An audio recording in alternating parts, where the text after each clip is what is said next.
बोला। लेकिन अपना उम्र के भी तो ख्याल रखे के चाहिए ना। मुखिया जी पंच के बीच में का बताई, अकेले मिल पर सब बात बता दे।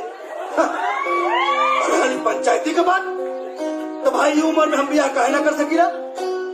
बियाह की कोनो उम्र होला का? ठीक करे तो रासलीला, हम करी तो करेक्टर ढीला। जौन पंच बोलौले बड़ा गुड्डू बाबू, ये हमार बेटा ना हो, ये हमार बाप हो, बाप। इनसे बड़ा नकारा हमारा खानदान में क्यों ना भाई रास्ता। इनके डॉक्टर बनावे खातिर भेजले रहनी, इनको छोड़ के चले आए पूरे पैसा के सत्यानाशी। इनके पैसा ना देखा हीरो बन के घूमत हवे, जूता कपड़ा सब चाहिए इनके। एटीएम मशीन में से कुल पैसा खाली हो गए। हीरो बन के घूमत हमारे लत्ता बिन बा तू बारूक करम बा कि एक दिन तू नकारा बन के घूमबा। ये बेगैरत इंसान हवे। देखा हमारा ये पंचायती मंजूर नहीं की। एक काम चोर आदमी जौन मन तमन करे, हम बियाह करत करा। सुन ले लो भाषा निकाल। हम कभी चोर है, हम नकारा है, हम निकम्मा है, हम है या रह हमार बटवा दिलो। अच्छा क्या दूर खरीद ले बड़ा, क्या दूर खरीद ले बड़े। ले देखे तो बुरखा पुरनियन के को घर बा 5 कट्ठा के बांट ले एक हिस्सा हुई में। अब बाकी रहल अपन धान जौन अर्जित कैले बानी नू, और मैंने एक चवन्नी ना मिली तोरा, एक चवन्नी। ए हेलो, ए एहसान के हमके कौनो जरूरत नहीं है। जहाँ तक लेवे के सवाल बा तब तो ले हम ना छीन ले, लेकिन एक फैसला आप कोर्ट करे। अरे गुड्डू, ए बेटा कहाँ जाता? जा कोर्ट में। में कौन बड़का बात बा? ऐसा केस में तो हम रोज डिग्री करावे नहीं भाई। वकील साहब, मतलब गुड्डू के केस में डिग्री मिल जाये? अरे पहल के सुनवाई में हम डिग्री रउआ के हाथ में दे के भेजो। वकील साहब देख मिला, अगर वह इतना कैपेबल बनी तो नाम कमीना प्रसाद, हाँ मैंने नाम कमीना प्रसाद क्या पढ़ल। अब देख, रावण बहुत बड़ा ज्ञानी रहे, तो लोग ओकरा के राक्षस काहे कहत रहे। फिर वैसे ही वकील के जात थोड़ा बदनाम बा। वैसे हमार नाम कमला प्रसाद बा। अच्छा, ये पुकार के नाम कमीना ना भाई, कमीना हमार ब्रांड हो गई बा। आओ ना कुछ खाए पिए जाओ। नेचर के हिसाब से। अरे रउआ लोग चिंता जिन करी महाराज। एक बार जब हम केस ले लेवे नी तो समझ लो हमार हाथ से वो केस कहूँ जाए ना। जीत के ही दम लेवत है। 6 गो समोसा पार्सल करो। अच्छा देखा भाई, हम तहार पेपर पूरा बनवा दे ले बनी, ठीक बा। तहनी लोग एगो प्रूफ लेके आ जा, जेमे तहार नाम और तहार बाबूजी के नाम राम प्रसाद लिखल हो, बस ठीक बा। आधार कार्ड चली? अरे दौड़ी भाई दौड़ी, काहे के प्रूफ के मामला में आधार कार्ड सबके बाप कार्ड होला। अनु हो गई, चलो चलो चलो। अब देखा, स्टाम्प पेपर लेवे के बाद और रजिस्ट्रार के पैसा देवे के बाद और हमार फीस भी बा, तो निकाला तब तक। हाँ लाओ। बात ऐसा बना कि बाबूजी हमारे एटीएम ब्लॉक करा दिले बड़े, जैसे कुछ व्यवस्था होता हम लिया के दे दे के। ऐसा मामला बा? हाँ। ओ तय काम करी, कानून से चले के पड़ेला सब कुछ ना। ऐसा दस्तखत कर दी, एमे लिखल बा कि हम अभी राउर काम आगे बढ़ावा तनी, पैसा बाद में रउआ लोग हमरा के दे दे, और टेस्टेड न करवावे के पड़ेला हर कुछ। ऐसा साइन कर दी। लो लो लो।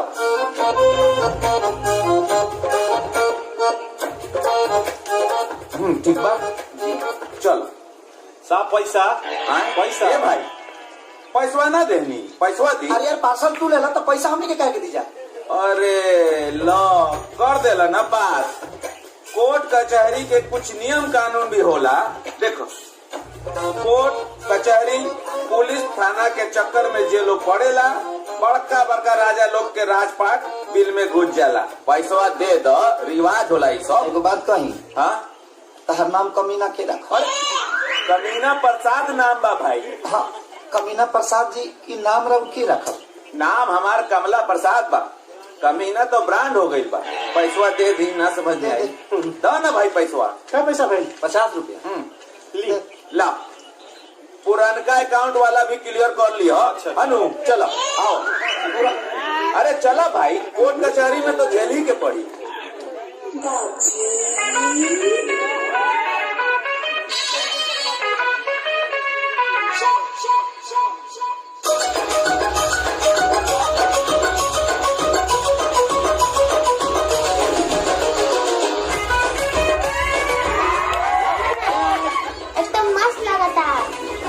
पता नहीं बेटा। हाँ, बहुत हैंडसम।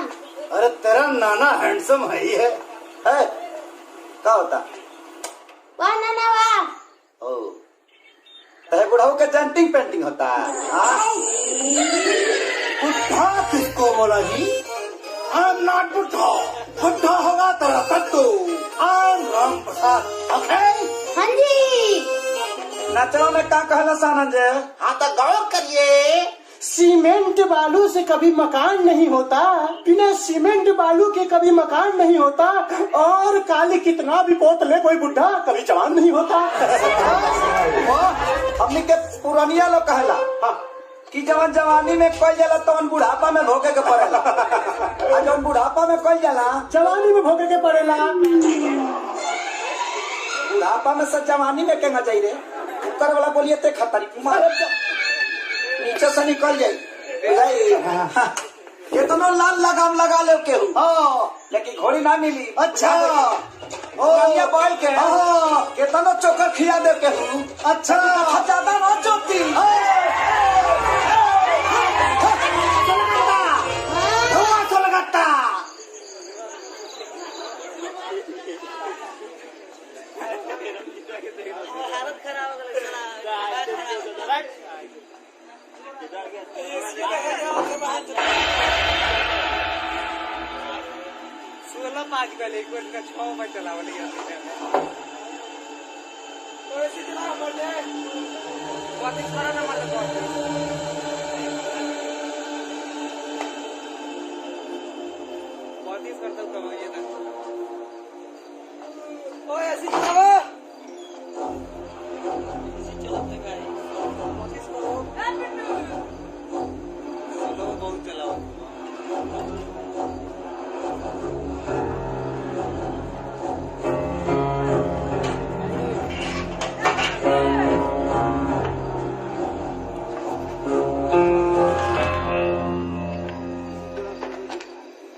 इतना गिर गए कि चोरी भी करे लगले।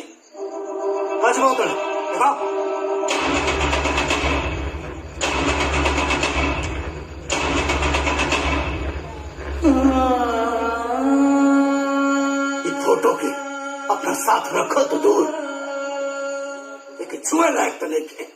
अभी फोटो छीनने से क्या फर्क पड़े वाला ना।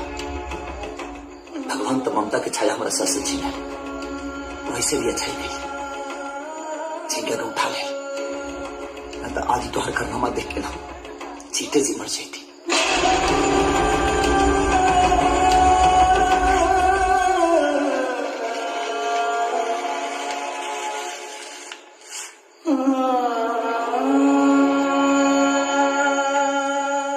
ऐसे भी फोटो की जरूरत तो क्या अब नहीं है।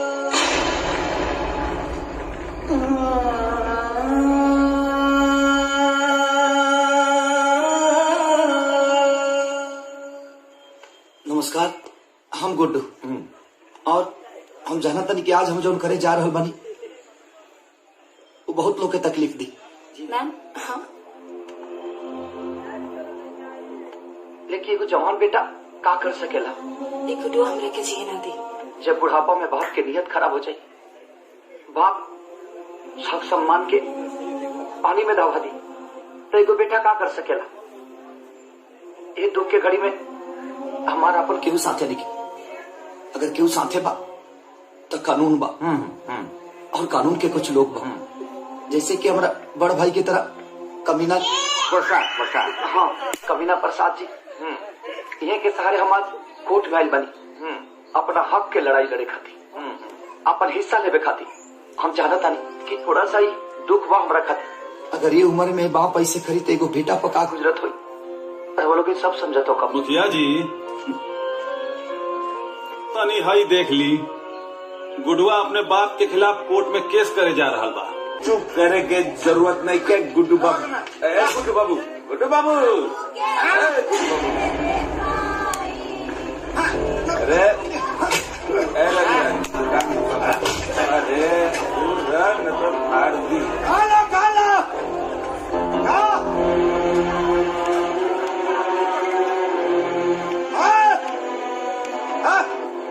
पुढे करतो पुढे खासा खासा दबाने खासा हम संता में एक और पुढे खियाता ने के दिया पुढे ये नहीं पत्ता ये नहीं सब्जी ये नहीं रसगुल्ला ये नहीं कंसन चेंज मिली रानी के शराब के पुढे किया पे बढ़ावे बुड्डू क्या बकवास कर बारे शांत हो जाओ। मुखिया जी लगभग लसा मुखिया जी लड़वाई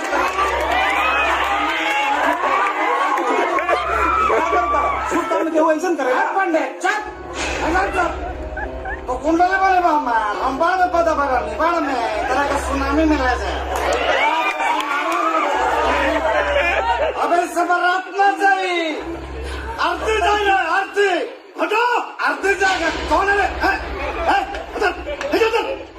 शराब पिकल बड़े तोरा शराब पीने से मार बियाना होई पापी तोरा से बड़ा कबीरा ना तकनी शराब से सरकारी हमारा साबित हो गई सुन हमारे से छाती पर चल के बारात ले जाओ लेके जाके से पापी कहीं के देख रहे के सरकारी हमारा हो गए और आज के बाद बॉर्डर क्रॉस किया तो टाइम क्रॉस ले तो है इधर पाकिस्तान के बॉर्डर है का चाहिए सर्जिकल स्ट्राइक का करना तू तो जाइबे कर बस साथ में तार महल लेके जाना हमारे साथ है लेके जाना बर्बाद हो जाई कानून साथ में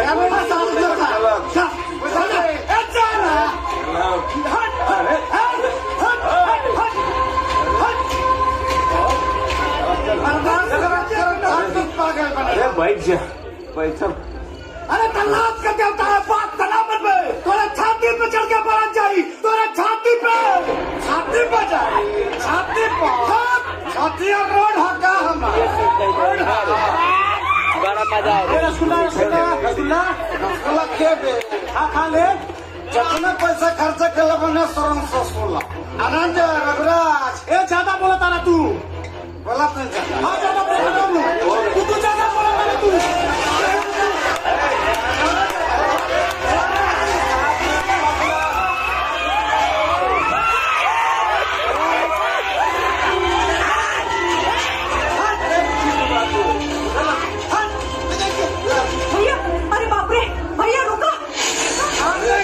बर्बाद कर देंगे तुम लोग समझते क्या अरे शादी करेगा पढ़वाई शादी करेगा ए भाई तू चला ए भाई तू चला ऐसा से तू चला तू चला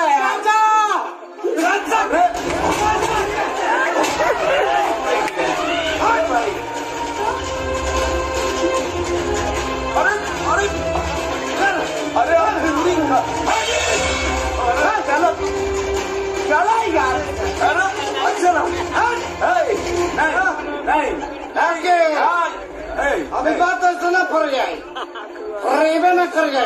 अरे हमार बात सुनो पहले क्या सुने चिंता जिन कर जब कानून के कलम लिखला बंद कर देला नु वैसे से कमीना प्रसाद के दिमाग चलल शुरू हो जाला। हमारा दिमाग में वो आइडिया आइल बा फिलहाल तो ऐसा से चलो तू ना बताओ तारी ऐसा ना पड़ जाए। अरे चलो भाई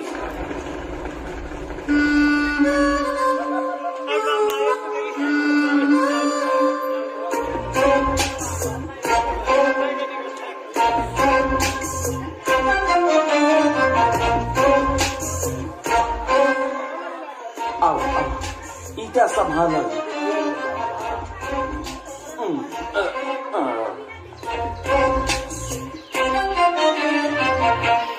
हम शांति के प्रतीक हैं ठीक है। अरे का करते हो यार, कोनो काम आराम से सीधा तरीके से ना हो सकेला। अरे तो दिखा तरह का लिख लेबा कि हम शांति के प्रतीक हैं, काम करला शांति वाला, शांति के प्रतीक लिख लेबा। तो ठीक है, ठीक है, ठीक है ना, ठीक है, चलो ना, चलो ना भाई। अरे रोहे दो, रोहे दो।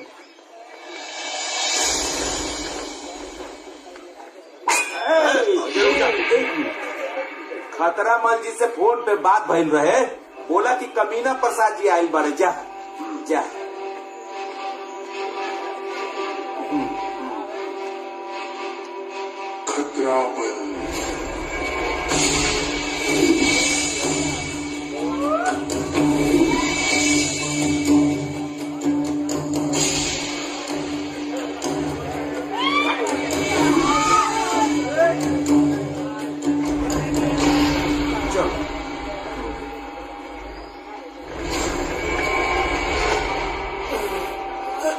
जी आदाब। आदाब आदाब आदाब। कहाँ बोला? हम जो फोन कैले रहने नु, हाँ जो ना क्लाइंट के बारे में, हाँ। वो क्लाइंट के बेटा ये बड़े। क्लाइंट के बेटा? जी जी जी, काम हो जाए। कहाँ फंसा दिले यार, हाँ? चार आदमी के खैया के अलावा कुछ कामे ना हुई, ये मोटा मिस दौड़ो जाइए। अरे भाई मोट समझ के कमजोर न समझा, बुझला? काम में काम और सफेद चमाचम, खतरा मरना है मार। हमके देख के बड़े बड़े के नीचे मन निकल जाना। बोला कि काटे पकेगा, चीरे पकेगा, पारे पकेगा, मारे पकेगा, उड़े चुप चुप चुप चुप चुप, शांति। टाइम का मुझ सब। हाँ हाँ हाँ, वो हमार बाबूजी हमार। तुम्हारे बाबूजी? हाँ हाँ। अच्छा अच्छा, हाँ तब सिर्फ गोली मारे बा। सॉरी सॉरी, फिर सॉरी बोला, फिर सॉरी बोला। तब हाँ तब बातें कर दी।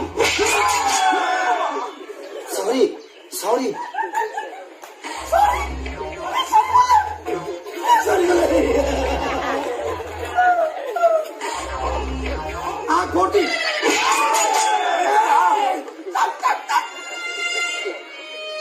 समझा समझा समझा, कैसे समझाई? हम गुंडा हम क्या बोलेगा? मुंह समझा। फिर सॉरी, कितना सॉरी बोली? न काटे के बाद न गोली मारे के बाद, उनका के अपहरण करे के बाद, वो इज्जत से। इज्जत से अपहरण? हाँ, मतलब गोर छुप के उठा के ले चल आवे बा? ना पैर छुके ना, माने इज्जत से जैसा अपहरण हो सके अपन देख लो। इज्जत से? हाँ, ना हो तो बोला हम कहीं और चले जाए। हो जाए ना, हो जाए हो जाए। पैसा मांगता? पैसा वकील साहब बताई ना। अरे वो जौना आदमी के किडनैप करे के बा नु, हाँ। सारा माल तो उनकरे लगे बा। जैसे किडनैप हो जाइहन वैसे सारा माल मिल जाए। हम चल ना?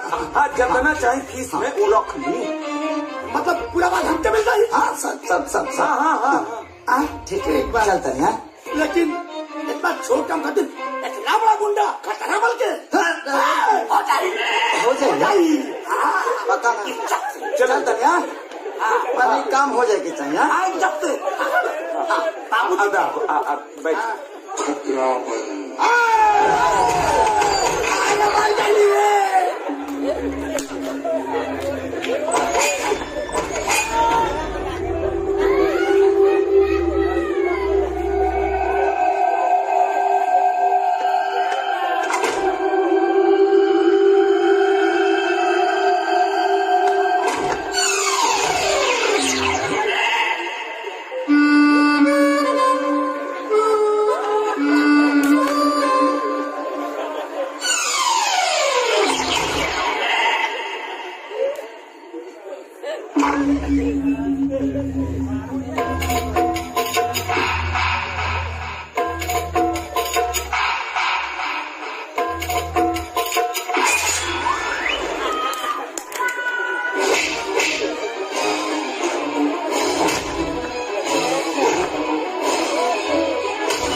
की एक मर्यादा होती है।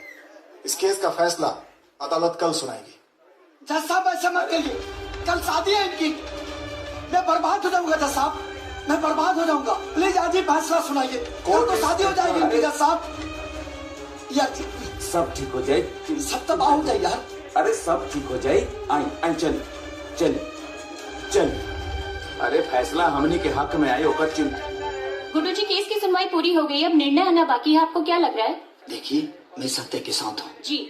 और भगवान कृष्ण ने गीता में कहा है जी। सत्य परेशान हो सकता है जी। पर पराजित नहीं। बेटा तो बेटा होता है। हर बाप अपने बेटे के अंदर राम और श्रवण कुमार की छवि देखना चाहता है। लेकिन वो आपके बाप है, रिश्ते भी कुछ मायने रखते हैं। देखिए, एक बाप बेटा के साथ साथ ये एक हक की लड़ाई है और सत्य की लड़ाई है। और मुझे पता है कि मेरे साथ भगवान है और कमीना प्रसाद। जिस बेटे की परवरिश के लिए, उसकी खुशियों के लिए आपने अपना सब कुछ लुटा दिया, उसी बेटे ने आज आपको कोर्ट तक घसीटा। आपको कैसा महसूस हो रहा है?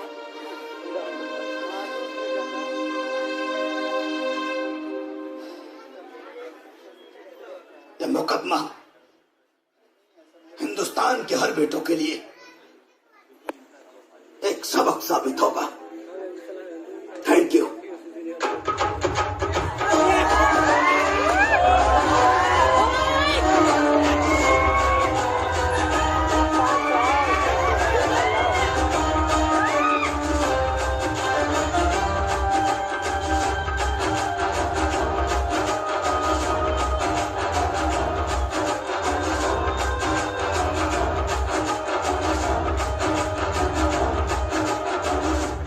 प्रणाम। अरे ये बताएं कि बारात कब तक लेके आओ तनी? ए बाबू, एक रानी है कि अभी कहानी पर से पर्दा उठा लिया जाओ। कहनी हो? एक रानी हो कि गुड्डुआ के सुधारे खातिर हमन लोगन जवानी नौटंकी कैले बनी जा, झूठ मूठ के बियाह वाला नौटंकी, ओकरा पर से पर्दा उठा लिया जाओ बाबू। पर्दा हटा ले जाओ? हाँ। भरी पंचायत में ब्याह के डेट ऐलान करके, तिलक चढ़वा के, गांव समाज में सब जगह कार्ड न्योता बंट गई। अरे रौरा एकरा के नाटक कहता नहीं? ये का कहता रहो? हाँ? अरे हमनी के यहाँ बात भैल रहे, अब तो जबरदस्ती बतिया उतर रहा। का बात भई रहे, का ना भई रहे, हमरा कुछ मालूम नहीं के, बुझाई ना? कहा बगता रे? अरे बेटा, ये उम्र में हम अगर ब्याह करब तो समाज के का मुंह दिखाई? अरे जवान बेटा के भविष्य सुधारे खातिर हम इतना बड़ा नौटंकी कही, वो बेटा के अपन मुंह कैसे दिखाई बाप? हम इतना पागल नहीं थी कि रौरा बेटा के सुधारे खातिर हम अपना बहन के इज्जत दाव पे लगा दी और ऊपर जीवन बर्बाद करती। देख, नादानी में तहु कुछ ना समझ पहले, अब गुड्डुआ के सुधारे के जिद में हम कुछ ना समझ पहले, उल्टा पुल्टा फैसला ले लेनी, बात आगे बढ़त चल गई। इस उम्र में हम ब्याह करब, अपना खानदान का नाम मिट्टी में मिलाए, लोग थूकी हमरा के कारी दे। तो लोग तो पहले ही से थूका रौरा के ऊपर। अब खानदान के जहाँ तक बात करो तनी, तो खानदान में रहिए कर ले तो रौरा लगे हो। बेटा के नजर में तो रौरा पहले ही गिर गई बानी। ए राम प्रसाद जी, अगर रौरा बारात लेके ना आई तो हम अपना बहन के डोली रौरा दरवाजे पे लेके आ जाये। रौरा सोच ली। सोच लेंगे बेटा। बारात निकली। जो सबूत और गवाह अदालत में पेश किए गए हैं वो पर्याप्त नहीं है, जिससे यह साबित हो सके कि गुड्डू के पिता राम प्रसाद ही हैं।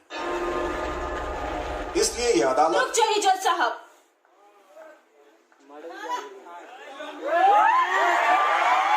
गुड्डू की वोटर आईडी आ चुकी है।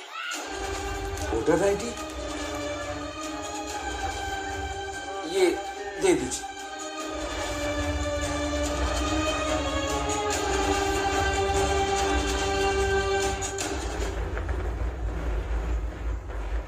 इस वोटर आईडी कार्ड से साबित होता है कि गुड्डू के पिता राम प्रसाद ही हैं। यस। जहां तक इनकी शादी का मामला है वो उनका निजी मामला है, किंतु अगर उनकी शादी से परिवार के किसी भी सदस्य को मानसिक, शारीरिक या आर्थिक क्षति होती है तो वो कानून का सहारा ले सकते हैं। राम प्रसाद जी की व्यक्तिगत संपत्तियों को छोड़कर पैतृक संपत्तियों में गुड्डू का हिस्सा कायम किया जाता है।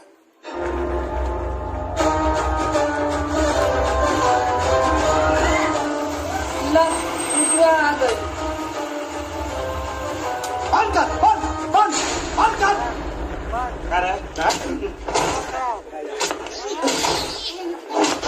नाचे के बहुत शौक बा। धंधा है कागज बा तो ना कागज बा। देख डिग्री हो गई है गुडुआ के, डिग्री हो गई। बहुत कमर जाता ना। अब नागिन धुन बजाओ, नागिन धुन बजाओ, नागिन डांस कर, बहुत कर, नाच बिना साउंड के नाच, नाच नागिन डांस, नाच। ई का कर रहा बड़ा बाबू तू? परम चपड़ा पड़ा बड़ा, परम चपड़ा। आई देख ले कोर्ट का डिसीजन, सब लोग साथ छोड़ दिया हमारे। ए बुढ़ियो, आई देखा कोर्ट का डिसीजन, तहां डबल चश्मा बना है ब्रू का। ए मुखिया जी, आई देखा कोर्ट का डिग्री है, तहां जन्म कुंडली, हई देखा, देख ले कारे ठकरा रे, सब हरिया ना दे, सब हरी। राम प्रसाद जी बाहर निकला। फालतू का नाम होता है हो, जीतला के बाद भूल गई बनी का नाम है? कमीना लड्डू क्या हो सबके क्या हो तनी हिकरा के दे रखिए। राम प्रसाद बिया तू अब एगो ना 25 को करा, कोनो फर्क पड़े के नहीं क्या कुटुआ के 25 को करा। लेकिन कोर्ट कहले बा अगर तेरा बिया से हमरा प्रॉब्लम भई त कार्रवाई तोहरो पर होई।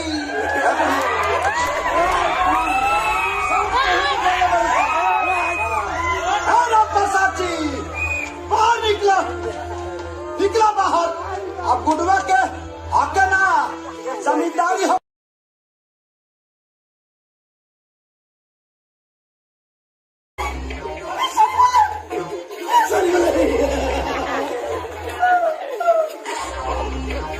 कोटी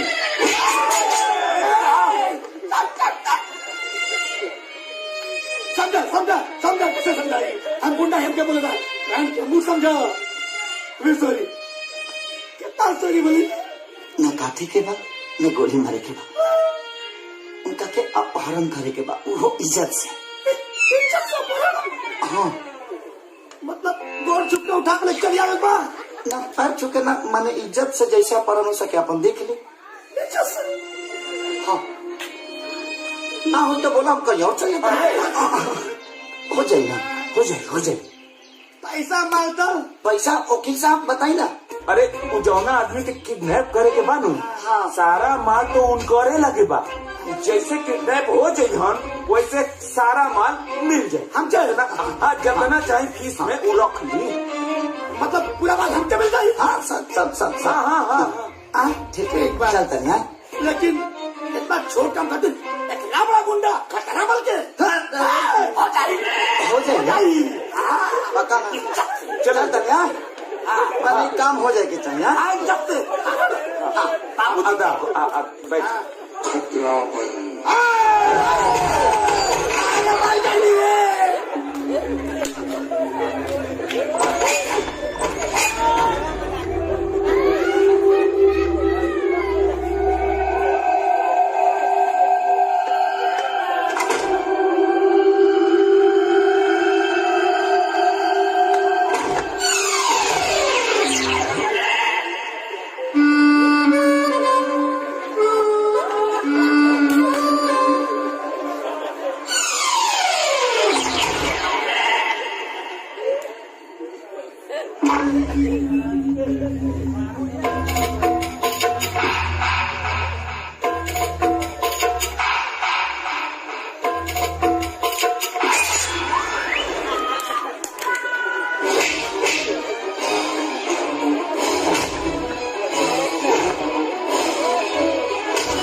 ये अदालत है और अदालत की एक मर्यादा होती है।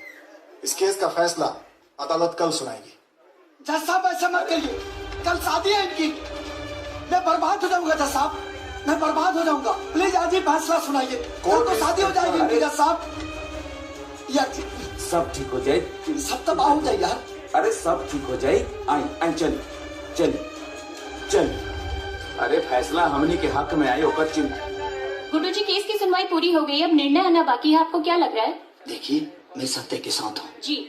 और भगवान कृष्ण ने गीता में कहा है जी। सत्य परेशान हो सकता है जी। पर पराजित नहीं। बेटा तो बेटा होता है। हर बाप अपने बेटे के अंदर राम और श्रवण कुमार की छवि देखना चाहता है। लेकिन वो आपके बाप है, रिश्ते भी कुछ मायने रखते हैं। देखिए, एक बाप बेटा के साथ साथ ये एक हक की लड़ाई है और सत्य की लड़ाई है। और मुझे पता है कि मेरे साथ भगवान है और कमी न। प्रसाद, जिस बेटे की परवरिश के लिए, उसकी खुशियों के लिए आपने अपना सब कुछ लुटा दिया, उसी बेटे ने आज आपको कोर्ट तक घसीटा। आपको कैसा महसूस हो रहा है?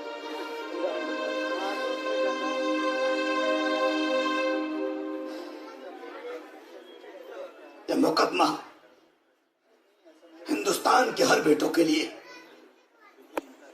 एक सबक साबित होगा। Thank you.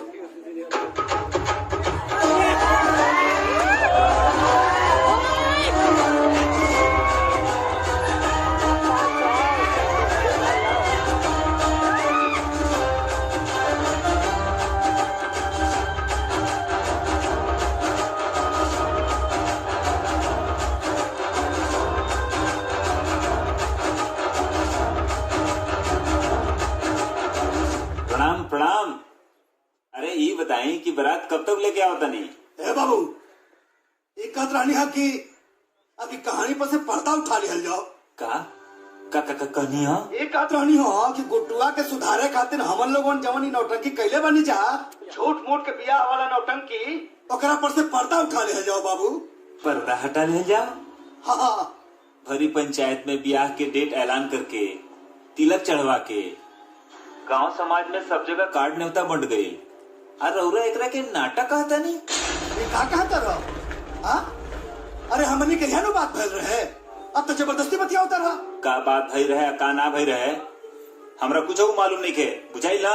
कहा बगता रे? अरे बेटा, ये उम्र में हम अगर ब्याह करब तो समाज के का मुंह दिखाई?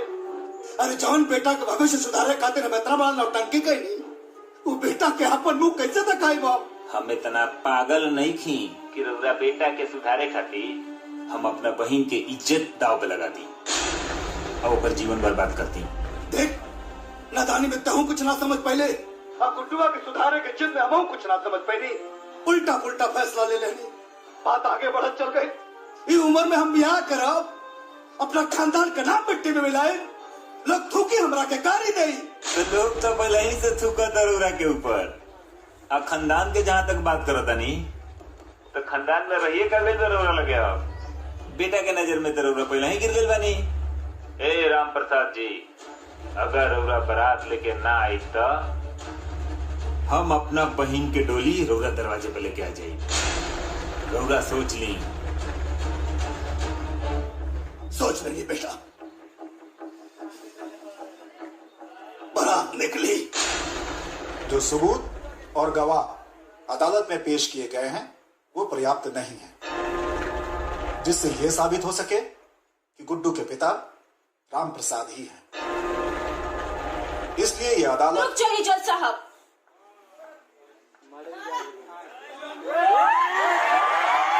गुड्डू की वोटर आईडी आ चुकी है। वोटर आईडी ये दे दीजिए।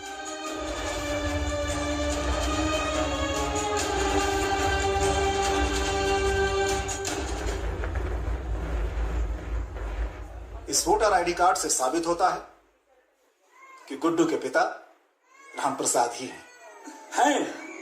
यस। जहां तक इनकी शादी का मामला है वो उनका निजी मामला है, किंतु अगर उनकी शादी से परिवार के किसी भी सदस्य को मानसिक, शारीरिक या आर्थिक क्षति होती है तो वो कानून का सहारा ले सकते हैं। राम प्रसाद जी की व्यक्तिगत संपत्तियों को छोड़कर पैतृक संपत्तियों में गुड्डू का हिस्सा कायम किया जाता है।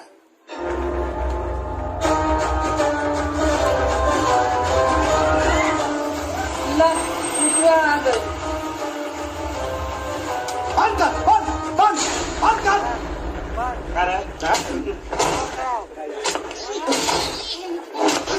नाचे के बहुत शौक बा। धंधा है काका जवा तो न काका जवा। इतने डिग्री हो गई है गुडुआ के, डिग्री हो गई। बहुत कमर हिलता ना। अब नागिन धुन बजाओ, नागिन धुन बजाओ, नाच नागिन नाच कर, बंद कर, नाच बिना साउंड के नाच नागिन डांस, नाच। ई का कर रहल बड़ा बाबू तू? परम चपड़ा पड़ल बड़ा, परम चपड़ा।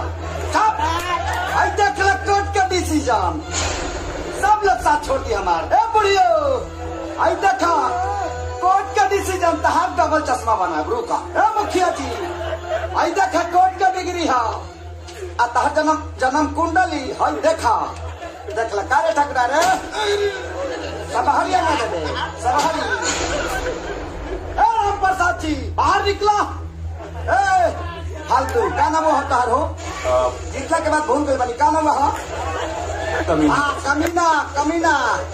लड्डू क्या सबके क्या हो? तनी हिकरे के दे रखिए। राम प्रसाद बिया तू अब एगो ना 25 को करा, कोनो फर्क पड़े के नहीं है कुटुआ के। 25 को करा, लेकिन कोर्ट कहले बा अगर तेरा बिया से हमरा प्रॉब्लम भई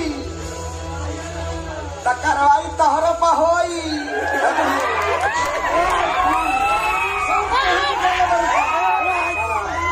राम प्रसाद जी बाहर निकला बाहर। अब गुडुआ के आके ना जमीन को डिसमिस किया जाए और इस फर्जी बेटे का दावा करने वाले लड़के को जालसाजी के लिए उचित सजा दी जाए। क्या प्रार्थी के पास कोई सबूत या गवाह है? गवाह है मिलॉर्ड, एक नहीं 3 गवाह हैं। और मैं अदालत से गुजारिश करूंगा कि हमें उन तीनों गवाहों को पेश करने की इजाजत दी जाए। उन्हें पेश किया जाए। हमारे सबसे पहले गवाह हैं राम प्रसाद जी के गांव के ही सबसे बुजुर्ग व्यक्ति, गांव के मुखिया जी श्री ब्रिजेश त्रिपाठी जी।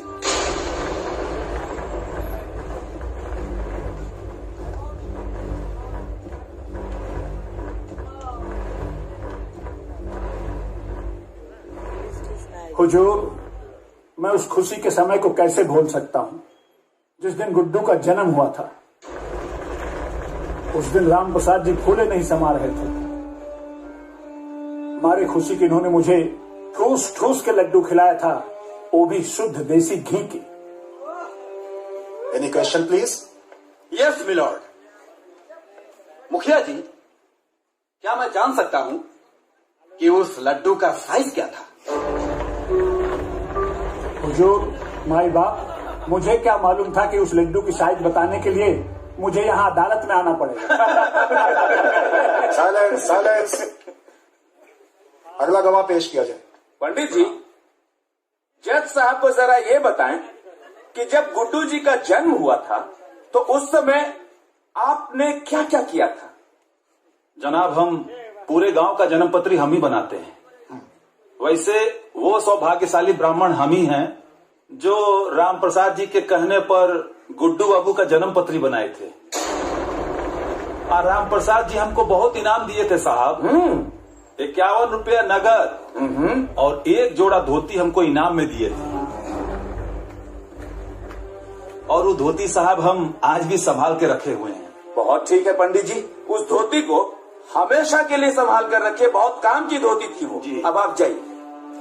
देखा मिलॉर्ड, जब गांव में कोई बच्चा पैदा होता है तो वहां दाई माँ का महत्वपूर्ण योगदान होता है।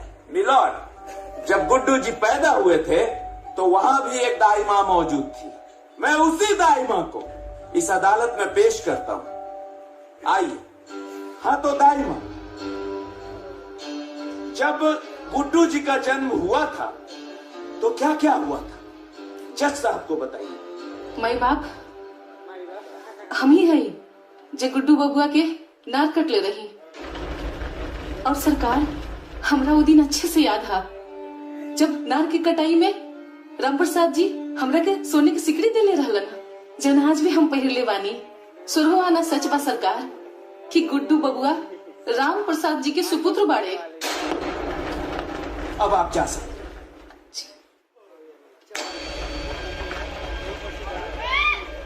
जज साहब, मैं भी इस अदालत से कुछ कहना चाहता हूँ। इजाजत है। जज साहब, जिस उम्र में इनको तीर्थ यात्रा करना चाहिए उस उम्र में शादी करके बाप बेटे के अटूट रिश्ते को कलंकित करना चाहते हैं, बदनाम करना चाहते हैं। ये ऑर्डर ऑर्डर पूरे समाज में हमें गिराना चाहते हैं। मैं कैसे बर्दाश्त करूं, कैसे करूं? शांति। एक बेटे पे क्या गुजर रही है मैं कैसे आपको बताऊं जज साहब? ऑर्डर ऑर्डर, अपनी भावनाओं को कंट्रोल कीजिए। कैसे करूं? ये अदालत है और अदालत की एक मर्यादा होती है। इस केस का फैसला अदालत कल सुनाएगी। जज साहब ऐसा मत करिए, कल शादी है इनकी, मैं बर्बाद हो जाऊंगा जज साहब, मैं बर्बाद हो जाऊंगा। प्लीज आज ही फैसला सुनाइए, कल तो शादी हो जाएगी इनकी जज साहब। यार सब ठीक हो जाए, सब तबाह हो जाए यार। अरे सब ठीक हो जाए। आई चल चल चल। अरे फैसला हमनी के हक में आए होकर चिंता। गुड्डू जी, केस की सुनवाई पूरी हो गई, अब निर्णय आना बाकी है। आपको क्या लग रहा है? देखिए, मैं सत्य के साथ हूँ जी। और भगवान कृष्ण ने गीता में कहा है जी, सत्य परेशान हो सकता है पर पराजित नहीं। बेटा तो बेटा होता है। हर बाप अपने बेटे के अंदर राम और श्रवण कुमार की छवि देखना चाहता है। लेकिन वो आपके बाप है, रिश्ते भी कुछ मायने रखते हैं। देखिए, एक बाप बेटा के साथ साथ ये एक हक की लड़ाई है और सत्य की लड़ाई है। और मुझे पता है कि मेरे साथ भगवान है और कमीना प्रसाद। जिस बेटे की परवरिश के लिए, उसकी खुशियों के लिए आपने अपना सब कुछ लुटा दिया, उसी बेटे ने आज आपको कोर्ट तक घसीटा। आपको कैसा महसूस हो रहा है?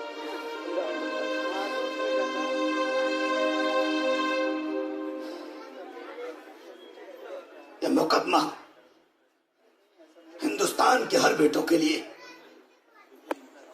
एक सबक साबित होगा। Thank you.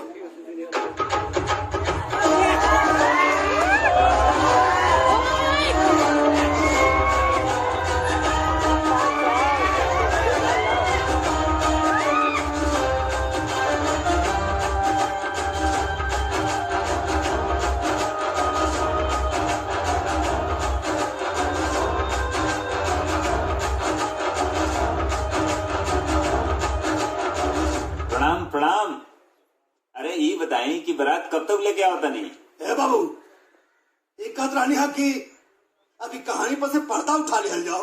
का कहनी हो? एक रानी हो कि गुड्डुआ के सुधारे खातिर हमन लोगन जवन ई नौटंकी कैले बनी जा, झूठ मूठ के बियाह वाला नौटंकी, ओकरा पर से पर्दा उठा लिया जाओ बाबू। पर्दा हटा ले जाओ। हाँ, भरी पंचायत में ब्याह के डेट ऐलान करके, तिलक चढ़वा के, गांव समाज में सब जगह कार्ड न्योता बंट गई। रउरा एकरा के नाटक कहता नहीं? कहता रहो। हाँ? अरे हमनी के यहाँ बात भैल रहे, अब तो जबरदस्ती बतिया उतर रहा। का बात भई रहे, का ना भई रहे, हमरा कुछ मालूम नहीं के, बुझाई ना? कहा बकता रे? अरे बेटा, ये उम्र में हम अगर ब्याह करब तो समाज के काम हो दिखाई। अरे जवन बेटा के भविष्य सुधारे खातिर हम इतना बड़ा नौटंकी कैली, वो बेटा के अपन मुंह कैसे दिखाई बाप? हम इतना पागल नहीं थी कि रउरा बेटा के सुधारे खातिर हम अपना बहन के इज्जत दाव पे लगा दी और ओकर जीवन बर्बाद करती।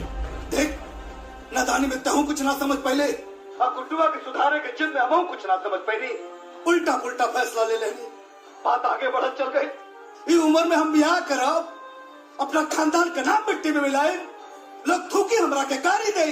तो लोग तो पहले ही से थूका दरूरा के ऊपर। अब खानदान के जहाँ तक बात करो तनी, तो खानदान में रहिए कर ले दरूरा लगे। अब बेटा के नजर में दरूरा पहले ही गिर गई बनी।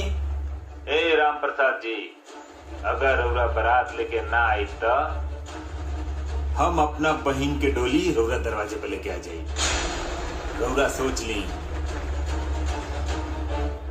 सोच लेनी बेटा। बारात निकली।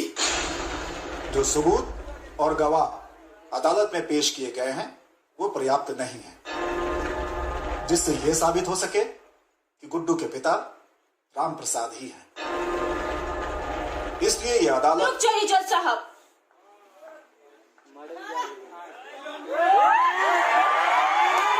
वोटर आईडी आ चुकी है। वोटर आईडी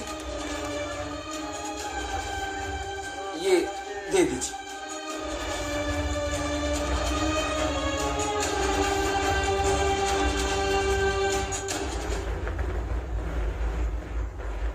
इस वोटर आईडी कार्ड से साबित होता है कि गुड्डू के पिता राम प्रसाद ही हैं। यस। जहां तक इनकी शादी का मामला है वो उनका निजी मामला है, किंतु अगर उनकी शादी से परिवार के किसी भी सदस्य को मानसिक, शारीरिक या आर्थिक क्षति होती है तो वो कानून का सहारा ले सकते हैं। राम प्रसाद जी की व्यक्तिगत संपत्तियों को छोड़कर पैतृक संपत्तियों में गुड्डू का हिस्सा कायम किया जाता है।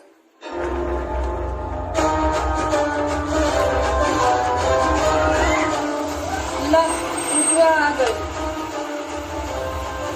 बंद कर, बंद कर।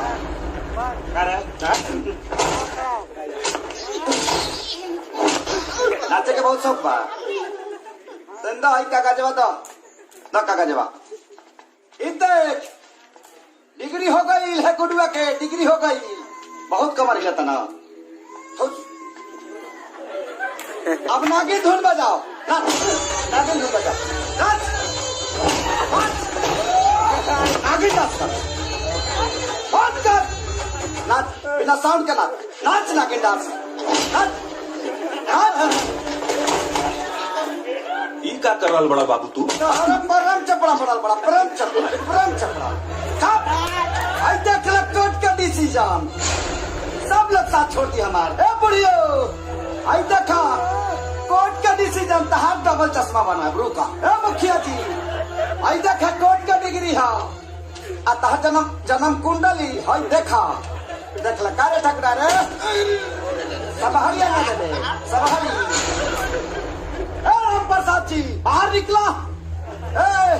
फालतू क्या नाम होता हो? जितला के बाद भूल गई बनी, क्या नाम है? कमीना लड्डू क्या हो सबके? क्या हो तनी हिकरा के ज्यादा रखिए। राम प्रसाद बिया तू अब एगो ना 25 को करा, कोनो फर्क पड़े के नहीं खाया कुटुआ के। 25 को करा, लेकिन कोर्ट कहले बा अगर तेरा बिया से हमरा प्रॉब्लम होई त कार्रवाई तोहरो पर होई।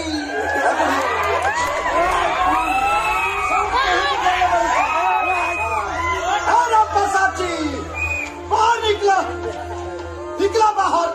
अब गुडुआ के आके ना जमींदारी हो गई है गुडुआ के। भैया चुप मारा ड्राइवर खाली मुंह लेकर राम प्रसाद कहा के बैठे पड़ा, लाज लागत मुंह देखा में बोहरिया में। ए वकील आवा, आई देख ला राम प्रसाद जी छाती पर जीत के डिग्री लेके आयल बनी कोर्ट से। तनिए को वीडियो बनाओ वकील। आई लिखी हो कि बेटा से हार के बाप शर्मसार टाइटल लिखा डाली हो। अब समझ में आई। उठा हो अब जमीन जायदाद पर गुडुआ के हक है। उठा है राम प्रसाद जी।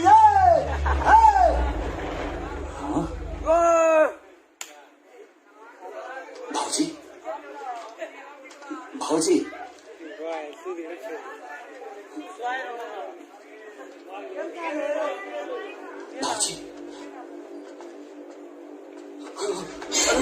बाबू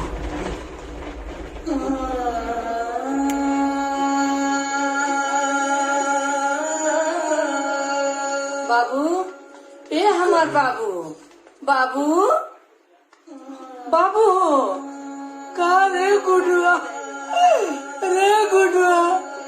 आखिर ते हमरा बेटा के खाइए गईले। अरे बाबू, हम न जानत रही कि बड़ होके इतना नालायक बेटा निकलवा, न तो तहर नाम की जगह तहर गला काट देती। बाबू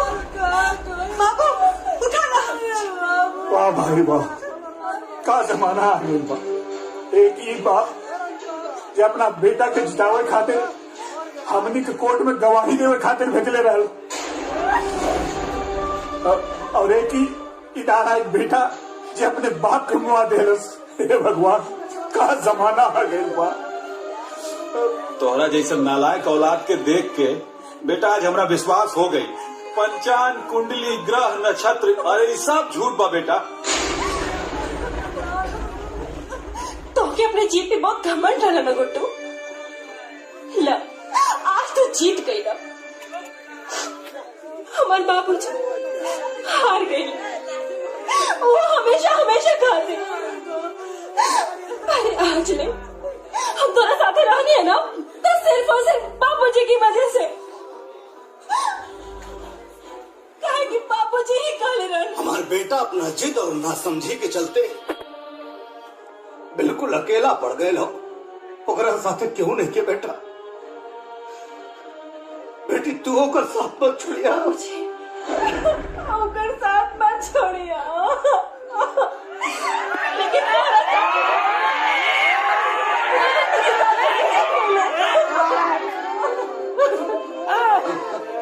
बाबूजी, बाबूजी, उठे ना। नाना उठा ना, नाना हमको छोड़ के ना जाए। गुड्डू, बाबूजी, बाबूजी, बाबूजी, गुड्डू, बाबूजी, गुड्डू, अरे तोरा के सुधारे खातिर ये सब नौटंकी कैले रहनी। अरे पगला, हम बियाह करली उम्र में, बाल काला करे से क्यों जवान हो जाला रे गुडुआ?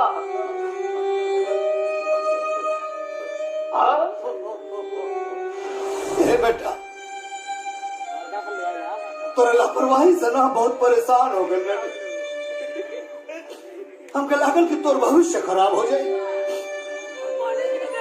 ना देखो नौटंकी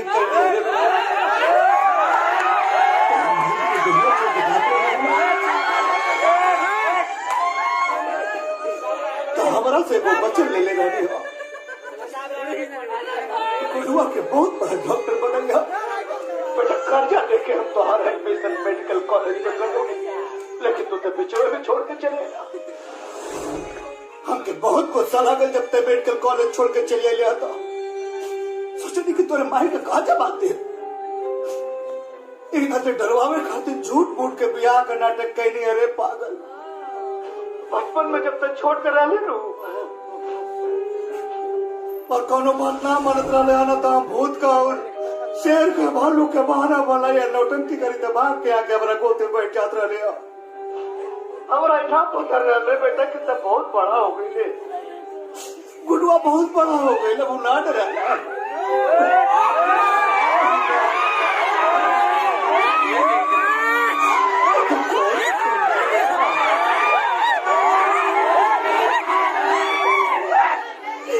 तो कोर्ट तक पहुंच गए रे। ये कुछ नहीं की जमाना कर हम तो अपने नौटंकी में फंस गए रे। अपराध हो गए रे बेटा, हम अपना नौटंकी में फंस गए थे। हमसे गलती हो गई रे गुडुआ। एक बेर लौटा रे बेटा। अरे पगला, तो सुधारे की तरीका गलत हो सकेला, लेकिन हमारा नियत में कोनो कोट नहीं के। गुडुआ, हम थोड़ा बहुत प्यार करी रे।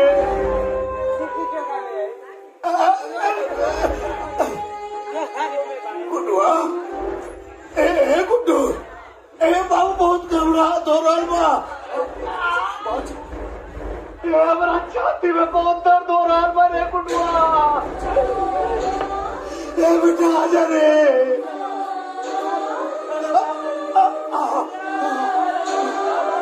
भगवान, प्रभु, ऐसा मत करिया। हमारा लड़का के आ जाएगा बाबा। हे भोले बाबा, हे गुड्डू, गुडुआ। बाबूजी गुड्डू ए बेटा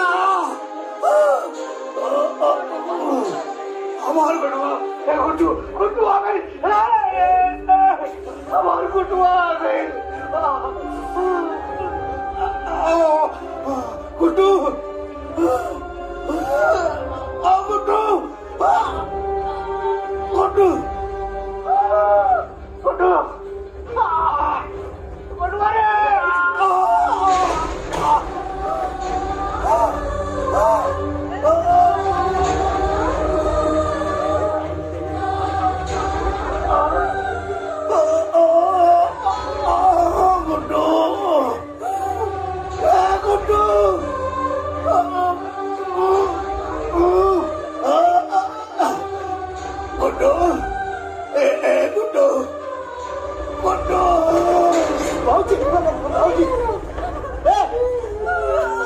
कोई देखना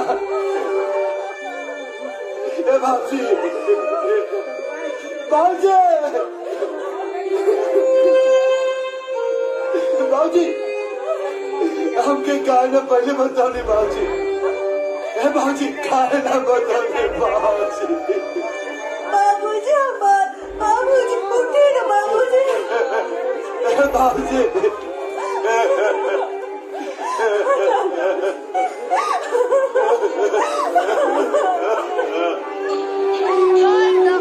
मुखिया जी देखिए ना मुखिया जी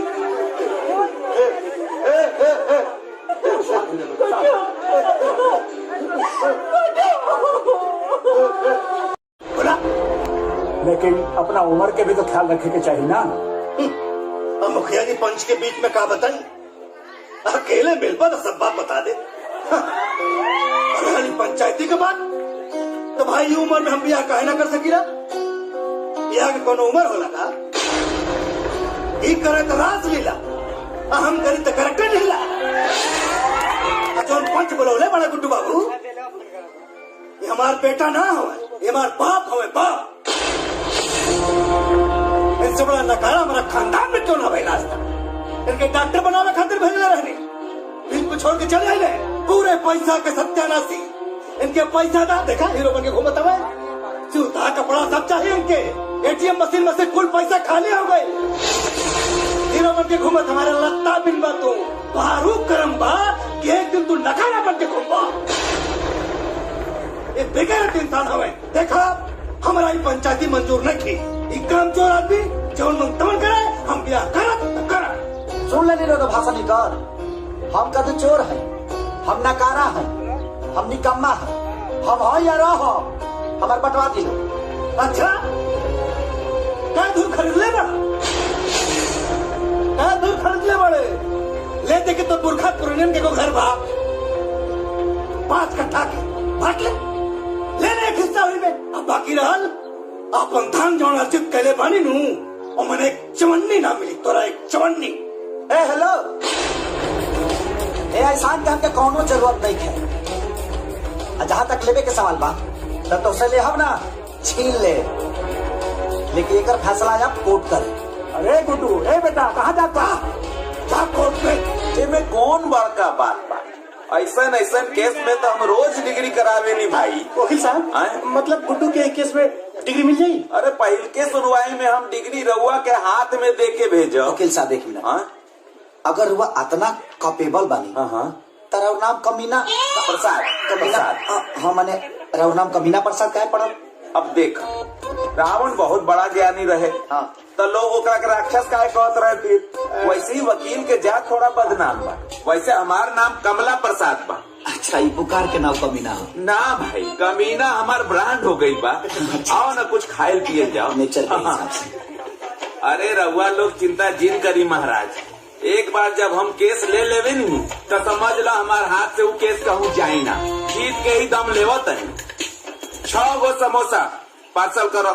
अच्छा देखा भाई हम तहार पेपर पूरा बनवा दे बनी ठीक बा तहनी लोग एगो प्रूफ लेके आ जा जेमे तहार नाम और तहार बाबूजी के नाम राम प्रसाद लिखल हो बस ठीक बा। आधार कार्ड चली। अरे दौड़ी भाई दौड़ी।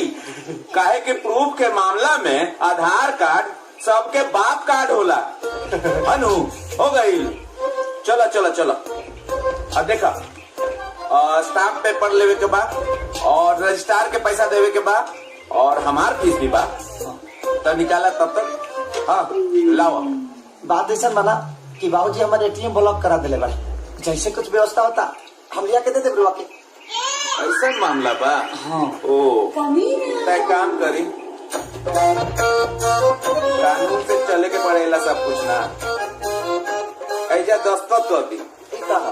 एमे लिखल बा कि हम अभी राउर काम आगे बढ़ावा तनी, पैसा बाद में रहुआ लोग हमरा के दे दे और टेस्टेड न करवावे के पड़ेला हर कुछ। ऐजा साइन कर दी। लो लो हेलो।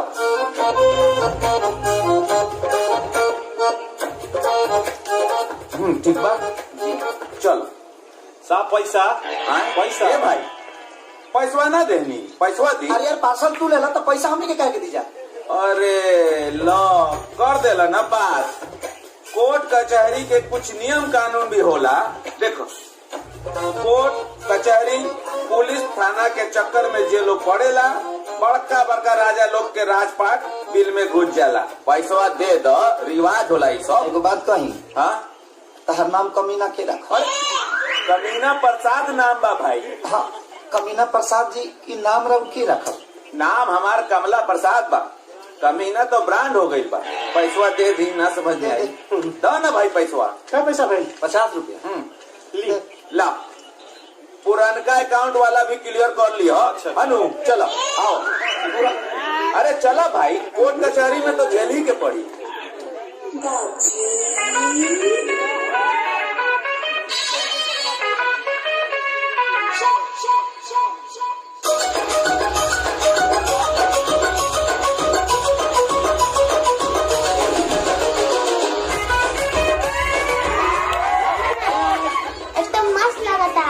हैंडसम लगाता नहीं बेटा? हाँ, बहुत हैंडसम। अरे तेरा नाना हैंडसम है ही है। क्या होता? वाह नाना वाह। ओ तहे बुढ़ाऊ का जंटिंग पेंटिंग होता है। बुढ़ा किसको बोला जी? आई एम नॉट बुढ़ा। बुढ़ा होगा तेरा तत्तू। I am Ram Prasad. ओके? हाँ जी। नाचो में क्या कहला सानंद जे? हाँ तो गौर करिए। सीमेंट बालू से कभी मकान नहीं होता, बिना सीमेंट बालू के कभी मकान नहीं होता, और काली कितना भी पोत ले कोई बुढ़ा कभी जवान नहीं होता। हमने के पुरानिया लोग कहला कि जवान जवानी में कोई जाला तो बुढ़ापा में भोगे के पड़ेला। और जब बुढ़ापा में कोई जाला जवानी में भोगे के पड़ेला। बुढ़ापा में सब जवानी में कहना चाहिए। ऊपर वाला बोलिए ते खतरी नीचे से निकल जाये। कितना लाल लगाम लगा ले के लेकिन घोड़ी ना मिली। अच्छा बैल के कितना चोकर खिया दे के अच्छा ज्यादा ना चोती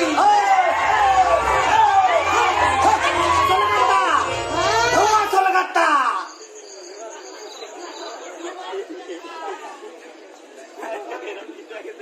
हालत खराब हो गई।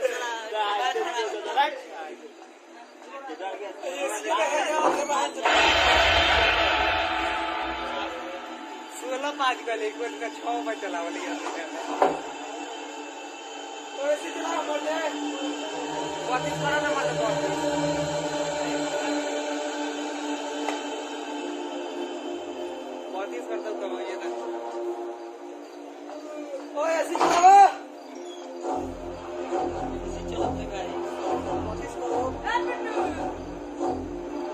बहुत चलाओ।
चबाओ दबाओ।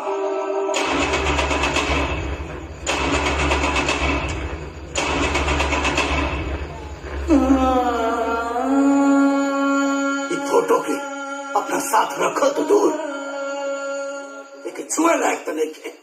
अब ये फोटो छीनने से क्या फर्क पड़े वाला? भगवान तो ममता की छाया हमारा सर से छीना है, वैसे भी अच्छा ही गई छीन तो उठा ले, न तो आधी तो हर करनामा देख के ना जीते जी मर जाती।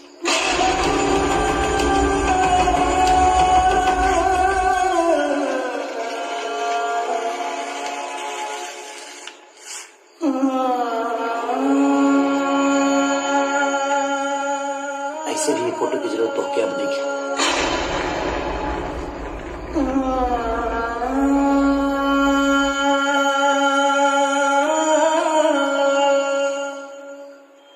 नमस्कार, हम गुड्डू और हम जानता नहीं कि आज हम जो करे जा रहल बानी वो बहुत लोग के तकलीफ दी। मैम हाँ, लेकिन एगो जवान बेटा का कर सकेला? एक गुड्डू हमरे के जिए ना दी। जब बुढ़ापा में बाप के नियत खराब हो जाए, बाप हक सम्मान के पानी में दबा दी, तो एगो बेटा का कर सकेला? ये दुख के घड़ी में हमारा अपन केहू साथे नहीं, अगर केहू साथे बा तो कानून बा, और कानून के कुछ लोग बा जैसे कि हमारा बड़ भाई की तरह कमीना प्रसाद। हाँ, कमीना प्रसाद जी, ये के सहारे हम आज कोर्ट में आइल बनी, अपना हक के लड़ाई लड़े खाती, अपन हिस्सा लेवे खाती। हम चाहता नहीं कि थोड़ा सा ही दुख बा हमरा खाती। अगर ये उम्र में बाप पैसे खरीदते एगो बेटा पका गुजरत हुई, वो लोग सब समझतो कब। मुखिया जी तनी हाई देख ली, गुडुआ अपने बाप के खिलाफ कोर्ट में केस करे जा रहा बा। चुप करे के जरूरत नहीं के गुड्डू बाबू। गुड्डू बाबू, गुड्डू बाबू, अरे अरे न तो फाड़ दी।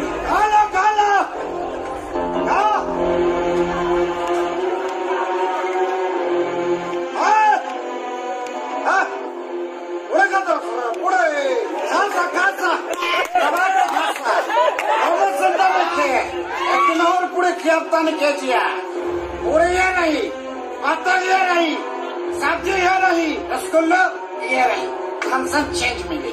रानी के शराब के पूरे किया पे बुढ़ावे बुड्ढू। क्या बकवास कर पा रहे? शांत हो जाओ। मुखिया जी लड़वा गला मुखिया जी लड़वाई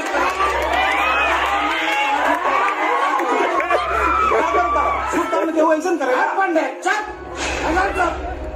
तो कुंडले वाले हम बाढ़ में पता पड़ा नहीं, बाढ़ में तरह का सुनामी में रह जाए। अब इस बारात न जाए, आरती जाएगा, आरती हटो, आरती जाएगा। कौन है? शराब पी के बड़े तोरा शराब पीला से मार बियाना होई। पापी तोरा से बड़ा कबीला ना तकनी। आज से सरकारी हमारा साबित हो गई। आसान हमारे से लेकिन छाती पे चल के बारात ले जाओ, लेके जाके पापी कहीं के फेंक रहे के सरकारी हमारा हो गई। और आज के बाद बॉर्डर क्रॉस करना तो टाइम क्रॉस लगता है। इधर पाकिस्तान के बॉर्डर है का चाहिए सर्जिकल स्ट्राइक का करना, तू तो जाइबे कर बस साथ में तार महल लेके जाना हमारे साथ, लेके जाना बर्बाद हो जाई। कानून साथ में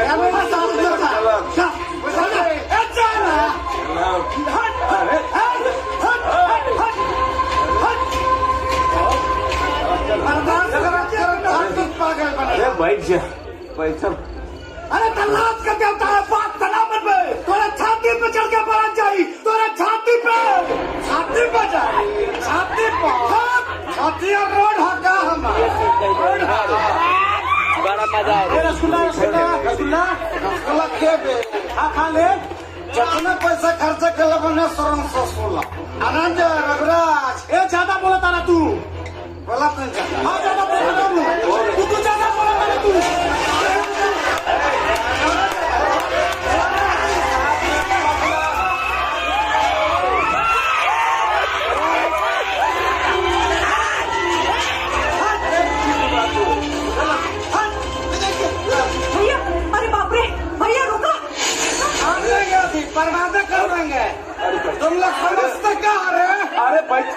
शादी करेगा बुढ़वाई, शादी करेगा।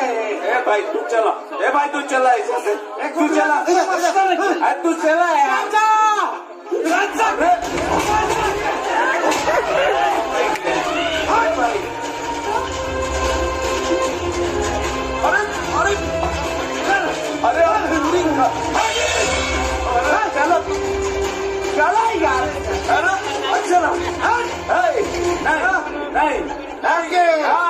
नहीं अभी बात ऐसा ना फर जाए, फरेबे न कर जैसे। अरे हमार बात सुन पहले। क्या सुने? चिंता जिन कर, जब कानून के कलम लिखला बंद कर देला नु, वही से कमीना प्रसाद के दिमाग चलल शुरू हो जाला।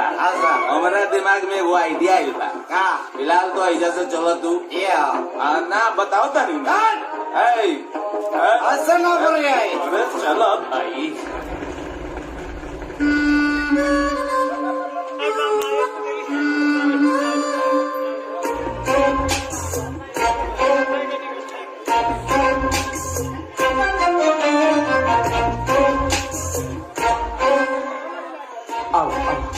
ईटा संभाल।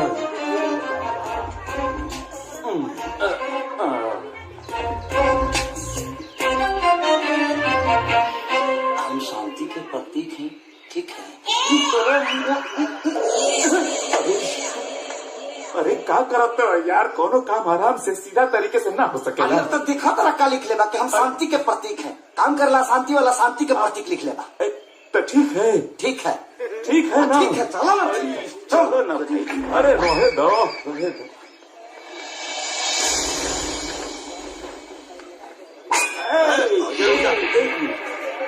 खतरा मल जी से फोन पे बात भइल रहे, बोला कि कमीना प्रसाद जी आइल बारे। जा जा।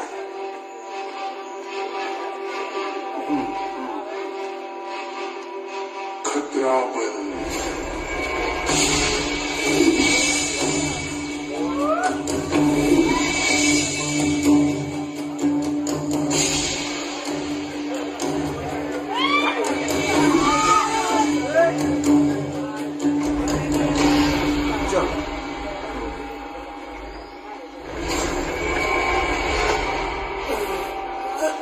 जी आदाब। आदाब आदाब आदाब। कहाँ बोला? हम जो फोन कैले रहने नु, हाँ, जो ना क्लाइंट के बारे में, हाँ, वो क्लाइंट के बेटा ये बड़े। क्लाइंट के बेटा? जी जी जी। काम हो जाए। कहाँ फंसा दे यार, चार आदमी के खैया के अलावा कुछ कामे ना हुई। ये मोटर में दौड़ रो जाएगी। अरे भाई मोट समझ के कमजोर न समझा, बुझला? काम में दम और सफेद चमाचम, खतरा मरना है मार। हमके देख के बड़े बड़े के नीचे मल निकल जाना। बोला कि काटे पके के चीरे पके के फाड़े पके के मारे पके के उड़े पके। चुप चुप चुप चुप चुप, शांति। प्लान का मुझ सब है। हाँ हाँ हाँ। वो हमार बाबूजी हुआ। तुम्हारे बाबूजी? हाँ हाँ। अच्छा अच्छा, हाँ। तब सिर्फ गोली मारे बा? Sorry sorry. फिर सॉरी बोला, फिर सॉरी बोला। तब हाँ तब बातें कर दी। सॉरी सॉरी सॉरी बोला। हाँ खोटी।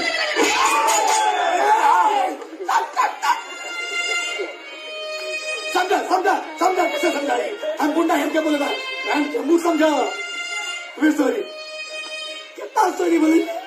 न काटे के बाद न गोली मारे के बाद, उनका के अपहरण करे के बाद, वो इज्जत से। इज्जत से अपहरण? हाँ। मतलब गोर छुप के उठा के लेकर चलिए बा? ना पैर छुके ना, माने इज्जत से जैसे अपहरण हो सके अपन देख ले। इज्जत से? हाँ। ना हो तो बोला हम कहीं और चले जाए। हो जाए ना, हो जाए हो जाए। पैसा मांगता? पैसा वकील साहब बताई ना। अरे जौना आदमी के किडनैप करे के बानू, सारा माल तो उनकरे लगे बा। जैसे किडनैप हो जाइहन वैसे सारा माल मिल जाए। हम चल ना, हाँ जितना चाहे फीस में वो रख ली। मतलब पूरा बात हमसे मिल जाए। हाँ सब हाँ ठीक है एक बार चलता है। हाँ लेकिन इतना छोट काम खातिर इतना बड़ा गुंडा खतरा बल के हो जाएगा बताना चलता है। हाँ काम हो जाएगा चाहिए।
ये अदालत है और अदालत की एक मर्यादा होती है। इस केस का फैसला अदालत कल सुनाएगी। जज साहब ऐसा मत करिए, कल शादी है इनकी, मैं बर्बाद हो जाऊंगा जज साहब, मैं बर्बाद हो जाऊंगा। प्लीज आज ही फैसला सुनाइए, कल तो शादी हो जाएगी इनकी जज साहब। यार सब ठीक हो जाए, सब तबाह हो जाए यार।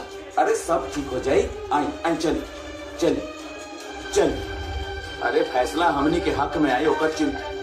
गुड्डू जी केस की सुनवाई पूरी हो गई, अब निर्णय आना बाकी है। आपको क्या लग रहा है? देखिए मैं सत्य के साथ हूँ जी, और भगवान कृष्ण ने गीता में कहा है जी, सत्य परेशान हो सकता है पर पराजित नहीं।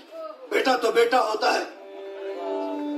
हर बाप अपने बेटे के अंदर राम और श्रवण कुमार की छवि देखना चाहता है। लेकिन वो आपके बाप है, रिश्ते भी कुछ मायने रखते हैं।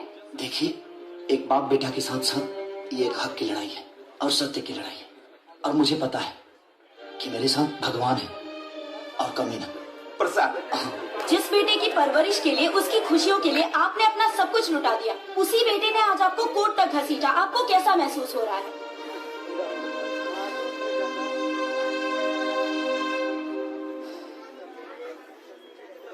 यह मुकदमा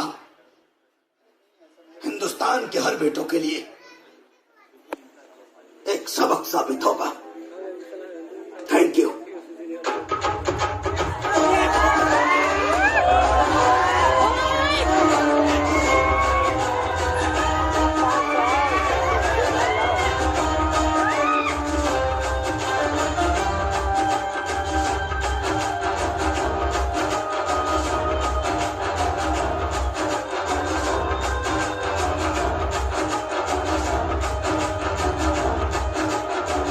प्रणाम प्रणाम। अरे ये बताएं कि बारात कब तक लेके आओ तनी? ए बाबू, एक रानी हा की अभी कहानी पर से पर्दा उठा लिया जाओ। का कहनी हो? एक रानी हो कि गुड्डुआ के सुधारे खातिर हमन लोगन जवानी नौटंकी कैले बनी जा, झूठ मूठ के बियाह वाला नौटंकी, ओकरा पर से पर्दा उठा लिया जाओ बाबू। पर्दा हटा ले जाओ। हाँ, भरी पंचायत में ब्याह के डेट ऐलान करके, तिलक चढ़वा के, गांव समाज में सब जगह कार्ड न्योता बंट गई। और रउरा एकरा के नाटक कहता नहीं? का कहता रहो? हाँ? अरे हमनी के यहाँ बात फैल रहे, अब तो जबरदस्ती बतिया होता रहा। का बात भई रहे का ना भई रहे हमरा कुछ मालूम नहीं के, बुझाई ना? कहा बगत रे? अरे बेटा ये उम्र में हम अगर ब्याह करब तो समाज के काम दिखाई। अरे जौन बेटा के भविष्य सुधारे खातिर हम इतना बड़ा नौटंकी कैनी, वो बेटा के अपन मुंह कैसे दिखाई बाप? हम इतना पागल नहीं थी कि रउरा बेटा के सुधारे खातिर हम अपना बहन के इज्जत दाव पे लगा दी। और ओकर जीवन बर्बाद करती। देख नादानी में तहू कुछ ना समझ पहले, हाँ गुड्डुआ के सुधारे के जिद में हम कुछ ना समझ पहले, उल्टा पुल्टा फैसला ले लेनी, बात आगे बढ़त चल गई। इस उम्र में हम ब्याह करब, अपना खानदान का नाम मिट्टी में मिलाए, लोग थूकी हमरा के गाली दे। तो लोग तो पहले ही से थूका दरोरा के ऊपर। अब खानदान के जहाँ तक बात करो तनी, तो खानदान में रहिए कर ले दरोरा लगे। अब बेटा के नजर में दरोरा पहले ही गिर गई बानी। ए राम प्रसाद जी, अगर रौरा बारात लेके ना आई तो हम अपना बहन के डोली रौरा दरवाजे पे लेके आ जाई। रौरा सोच ली। सोच लेंगे बेटा। बारात निकली। जो सबूत और गवाह अदालत में पेश किए गए हैं वो पर्याप्त नहीं है, जिससे यह साबित हो सके कि गुड्डू के पिता राम प्रसाद ही हैं। इसलिए यह अदालत। रुक जाइए जज साहब।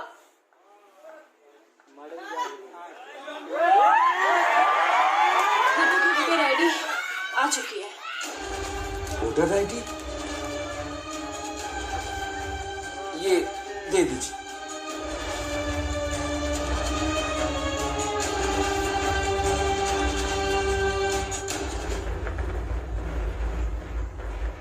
इस वोटर आईडी कार्ड से साबित होता है कि गुड्डू के पिता राम प्रसाद ही हैं। यस। जहां तक इनकी शादी का मामला है वो उनका निजी मामला है, किंतु अगर उनकी शादी से परिवार के किसी भी सदस्य को मानसिक, शारीरिक या आर्थिक क्षति होती है तो वो कानून का सहारा ले सकते हैं। राम प्रसाद जी की व्यक्तिगत संपत्तियों को छोड़कर पैतृक संपत्तियों में गुड्डू का हिस्सा कायम किया जाता है।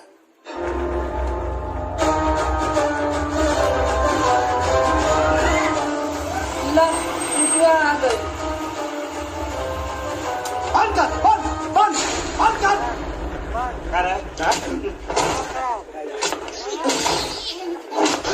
नाचे के बहुत शौक बा। संदा आई काका जवा तो ना काका जवा। देख डिग्री हो गई है गुडुआ के, डिग्री हो गई। बहुत कमर गया तना। अब नागिन धुन बजाओ, नागिन धुन बजाओ, नागिन डांस कर, नाच बिना साउंड के नाच नागिन डांस। ई का कर रहल बड़ा बाबू तू? परम चपड़ा बनल बड़ा, परम चपड़ा। आई देख ले कोर्ट का डिसीजन, सब लोग साथ छोड़ दिया हमारे। ए बुढ़ियो, आई देखा कोर्ट का डिसीजन, तहार डबल चश्मा बना गुरु का। ए मुखिया जी, आई देखा कोर्ट का डिग्री है, आ तहार जन्म कुंडली है। देखा देख ले कारे ठकरा रे, सब हरियाणा दे सब हरियाणा। राम प्रसाद जी बाहर निकला। ए फालतू क्या नाम होता है हो? जितला के बाद भूल गई बनी क्या नाम है? कमीना लाडू क्या सबके क्या हो तनी हिकरा के दे रखिए। ए राम प्रसाद बिया तू अब एगो ना 25 को करा, कोनो फर्क पड़े के नहीं है गुडुआ के। 25 को करा, लेकिन कोर्ट कहले बा अगर तेरा बिया से हमरा प्रॉब्लम भई त कार्रवाई तोहरो पर होई।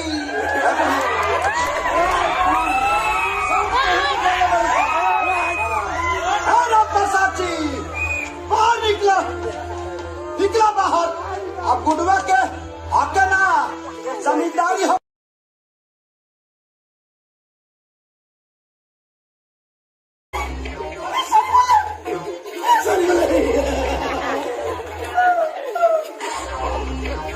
कोटी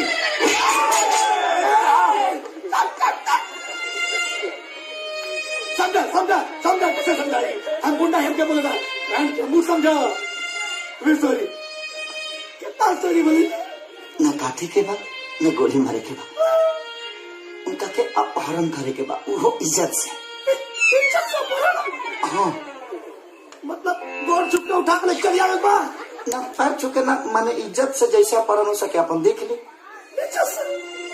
हाँ ना हो तो बोला हम कहीं और चले जाए। हो जाए ना, हो जाए, हो जाए। पैसा मांगता पैसा वकील साहब बताई ना। अरे उ जौना आदमी के किडनैप करे के बानू सारा माल तो उनकरे लगे बा। जैसे किडनैप हो जाये हन वैसे सारा माल मिल जाए। हम चाहे ना हाँ जितना चाहे फीस में वो रख ली। मतलब पूरा माल हमसे मिल जाए। हाँ सब हाँ ठीक है एक बार चलता नहीं। लेकिन इतना छोट काम खातिर इतना बड़ा गुंडा खतरा बल के हो जाए पक्का चल तनिया मतलब काम हो जाएगी चाहिए। बैठ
ये अदालत है और अदालत की एक मर्यादा होती है।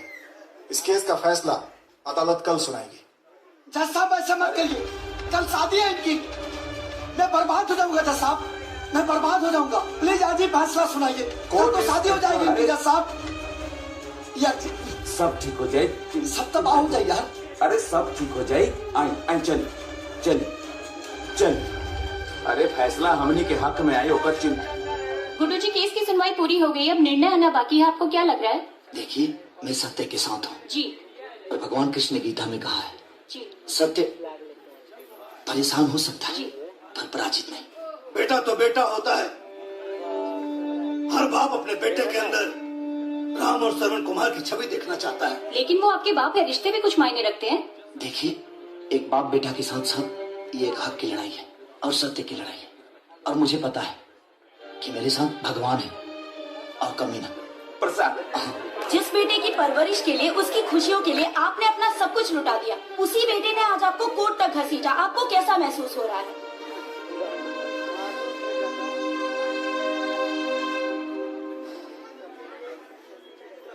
यह मुकदमा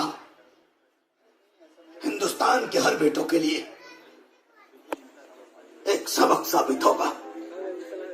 थैंक यू।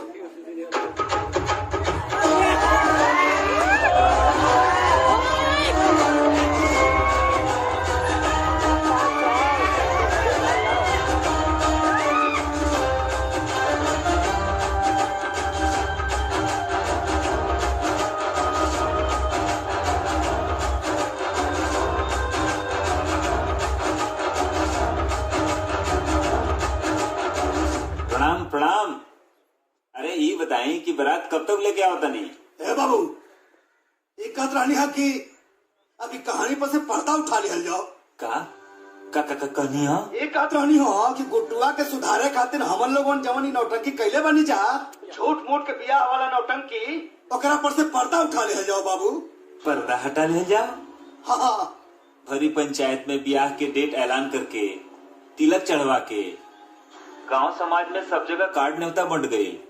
और रौरा एकरा के नाटक कहता नहीं? ये का कहता रहो? हाँ? अरे हमनी के यहाँ बात फैल रहे, अब तो जबरदस्ती बतिया उतर रहा। का बात भई रहे, का ना भई रहे, हमरा कुछ मालूम नहीं के बुझाई ना। कहाँ बगत अरे अरे बेटा ये उम्र में हम अगर ब्याह करब तो समाज के काम दिखाए। अरे जौन बेटा के भविष्य सुधारे खातिर हम इतना बड़ा नौटंकी कही वो बेटा के अपन मुंह कैसे दिखाई बाप। हम इतना पागल नहीं थी कि रउरा बेटा के सुधारे खातिर हम अपना बहन के इज्जत दाव पे लगा दी और ऊपर जीवन बर्बाद करती। देख नादानी में तहु कुछ ना समझ पहले अब गुड्डुआ के सुधारे के चिन्ह में हम कुछ ना समझ पहले उल्टा पुल्टा फैसला ले लेनी बात आगे बढ़त चल गई। ये उम्र में हम ब्याह करब अपना खानदान का नाम मिट्टी में मिलाए लोग थूकी हमरा के कारी दे। तो लोग तो पहले ही से थूका रउरा के ऊपर। अब खानदान के जहाँ तक बात करो तनी तो खानदान में रहिए कर ले रउरा लगे अब बेटा के नजर में तो रउरा पहले ही गिर गई बानी। ए राम प्रसाद जी अगर रउरा बारात लेके ना आई तो हम अपना बहन के डोली रउरा दरवाजे पे लेके आ जाये। रउरा सोच ली।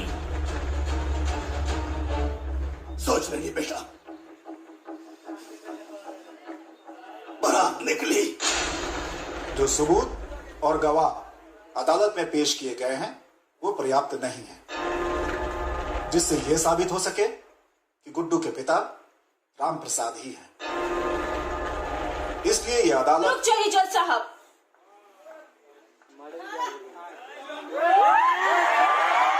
गुड्डू की वोटर आईडी आ चुकी है। वोटर आईडी ये दे दीजिए।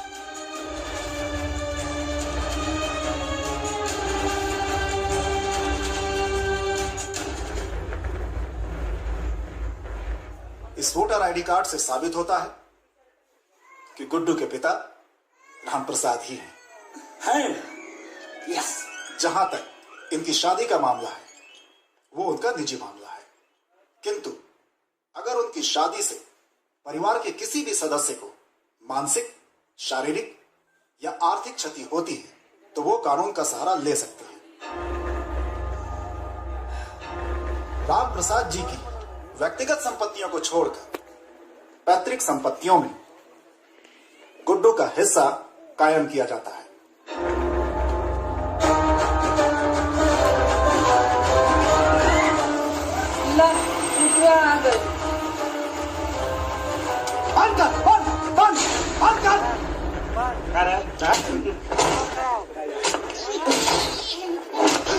नाचे के बहुत शौक बा। धंधा है काका जवा तो ना काका जवा देख डिग्री हो गई है गुडुआ के डिग्री हो गई बहुत कमर गया ना। अब नागी धुन बजाओ नागी धुन बजाओ नागी डांस कर नाच बिना साउंड के नाच नागी डांस ई का कर रहा बड़ा बाबू तू? परम चपड़ा पड़ा बड़ा परम चपड़ा आई देख ले कोर्ट का डिसीजन सब लोग साथ छोड़ दिए हमारे। ए बुढ़ियो आई देखा कोर्ट का डिसीजन तहार डबल चश्मा बना ब्रू का। ए मुखिया जी आई देखा कोर्ट का डिग्री है आ तहार जन्म कुंडली हई देखा देख ले कारे ठकरा रे सब हरियाणा दे सब हरियाणा। राम प्रसाद जी बाहर निकला। फालतू का नाम होता हो जीतला के बाद भूल गई बनी का नाम कमीना लड्डू क्या सबके क्या हो तनी हिकरे के दे रखिए। राम प्रसाद बिया तू अब एगो ना 25 को करा कोनो फर्क पड़े के नहीं है कुटुआ के 25 को करा लेकिन कोर्ट कहले बा कि अगर तेरा बिया से हमरा प्रॉब्लम भई त कार्रवाई तोहरो पर होई।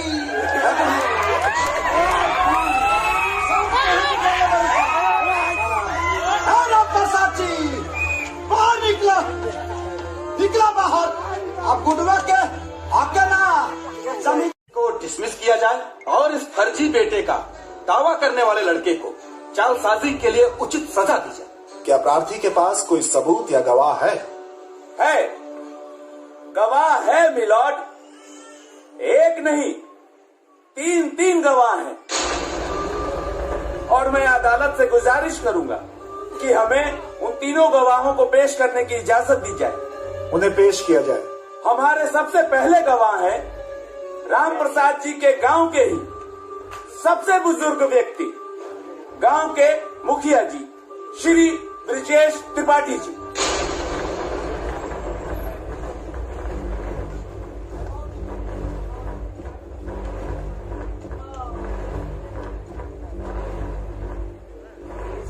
हुजूर, मैं उस खुशी के समय को कैसे भूल सकता हूं जिस दिन गुड्डू का जन्म हुआ था। उस दिन राम प्रसाद जी फूले नहीं समा रहे थे। हमारी खुशी की इन्होंने मुझे ठूस ठूस के लड्डू खिलाया था, वो भी शुद्ध देसी घी के। Any question please? Yes milord. मुखिया जी, क्या मैं जान सकता हूं कि उस लड्डू का साइज क्या था? हुजूर, माई बाप, मुझे क्या मालूम था कि उस लड्डू की साइज बताने के लिए मुझे यहाँ अदालत में आना पड़ेगा। Silence, silence. अगला गवाह पेश किया जाए। पंडित जी, जज साहब को जरा ये बताएं कि जब गुड्डू जी का जन्म हुआ था तो उस समय आपने क्या क्या किया था? जनाब, हम पूरे गांव का जन्म पत्री हम ही बनाते हैं। वैसे वो सौभाग्यशाली ब्राह्मण हम ही हैं जो राम प्रसाद जी के कहने पर गुड्डू बाबू का जन्म पत्री बनाए थे। और राम प्रसाद जी हमको बहुत इनाम दिए थे साहब। 51 रुपया नगद और 1 जोड़ा धोती हमको इनाम में दिए थे। और वो धोती साहब हम आज भी संभाल के रखे हुए हैं। बहुत ठीक है पंडित जी, उस धोती को हमेशा के लिए संभाल कर रखे, बहुत काम की धोती थी वो। अब आप जाइए। देखा मिलॉर्ड, जब गांव में कोई बच्चा पैदा होता है तो वहां दाई माँ का महत्वपूर्ण योगदान होता है। मिलॉर्ड, जब गुड्डू जी पैदा हुए थे तो वहां भी एक दाई माँ मौजूद थी। मैं उसी दाई माँ को इस अदालत में पेश करता हूं। आइए। हाँ तो दाई माँ, जब गुड्डू जी का जन्म हुआ था तो क्या क्या हुआ था, जज साहब को बताइए। माई बाप, हम ही है जे गुड्डू बबुआ के नार कट ले रही। और सरकार, हमरा वो दिन अच्छे से याद है जब नार की कटाई में राम प्रसाद जी हमरा के सोने की सिकड़ी दे ले रहलन, जन आज भी हम पहिरले बानी। सुरहुआना सच बा सरकार कि गुड्डू बबुआ राम प्रसाद जी के सुपुत्र बाड़े। अब आप जा सकते।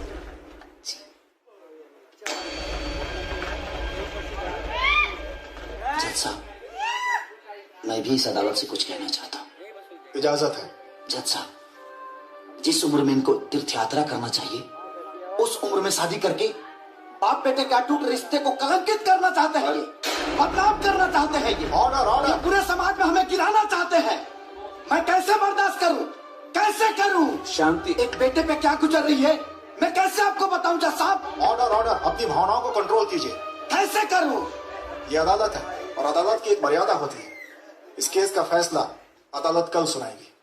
जज साहब, ऐसा मत करिए, कल शादी है इनकी। मैं बर्बाद हो जाऊंगा जज साहब, मैं बर्बाद हो जाऊंगा। प्लीज आज ही फैसला सुनाइए, कल तो शादी हो जाएगी इनकी जज साहब। यार सब ठीक हो जाए, सब तो हो जाए यार। अरे सब ठीक हो जाए। आई चलिए चलिए चलिए। अरे फैसला हमनी के हक में आए होकर चिंता। गुड्डू जी, केस की सुनवाई पूरी हो गई, अब निर्णय आना बाकी है। आपको क्या लग रहा है? देखिए, मैं सत्य के साथ हूँ जी।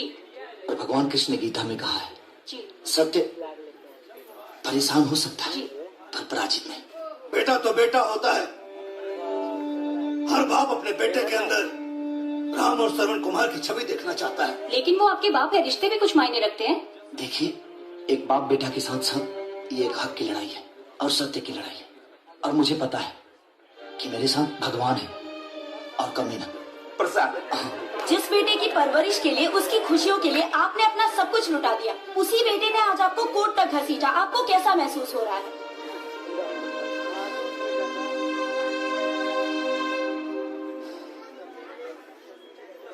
यह मुकदमा हिंदुस्तान के हर बेटों के लिए एक सबक साबित होगा। Thank you.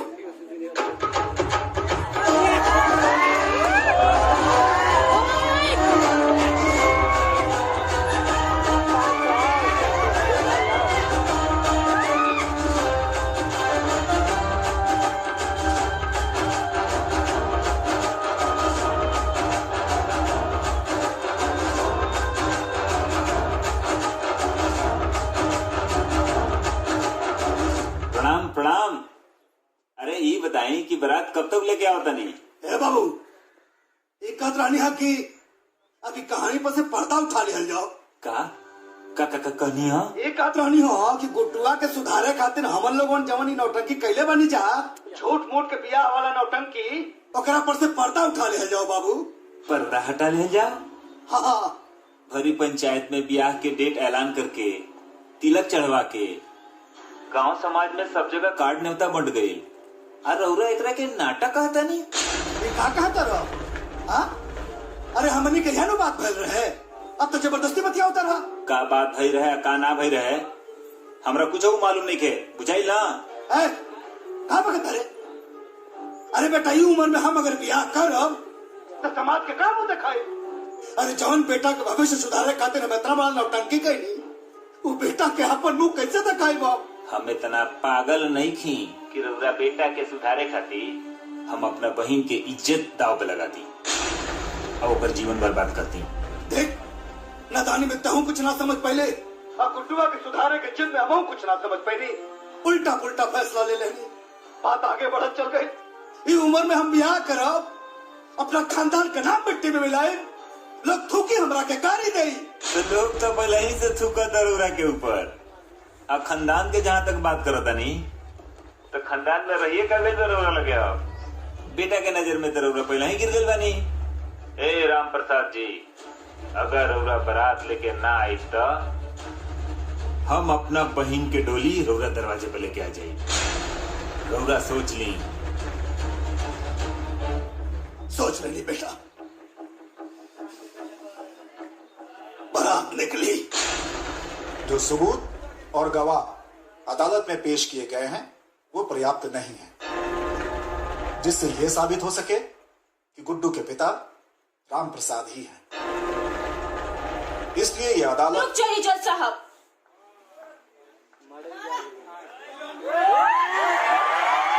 गुड्डू की आईडी आ चुकी है। वोटर आईडी ये दे दीजिए।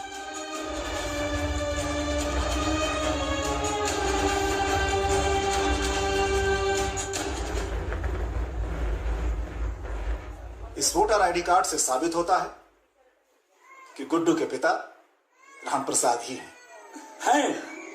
यस। जहां तक इनकी शादी का मामला है वो उनका निजी मामला है, किंतु अगर उनकी शादी से परिवार के किसी भी सदस्य को मानसिक, शारीरिक या आर्थिक क्षति होती है तो वो कानून का सहारा ले सकते हैं। राम प्रसाद जी की व्यक्तिगत संपत्तियों को छोड़कर पैतृक संपत्तियों में गुड्डू का हिस्सा कायम किया जाता है।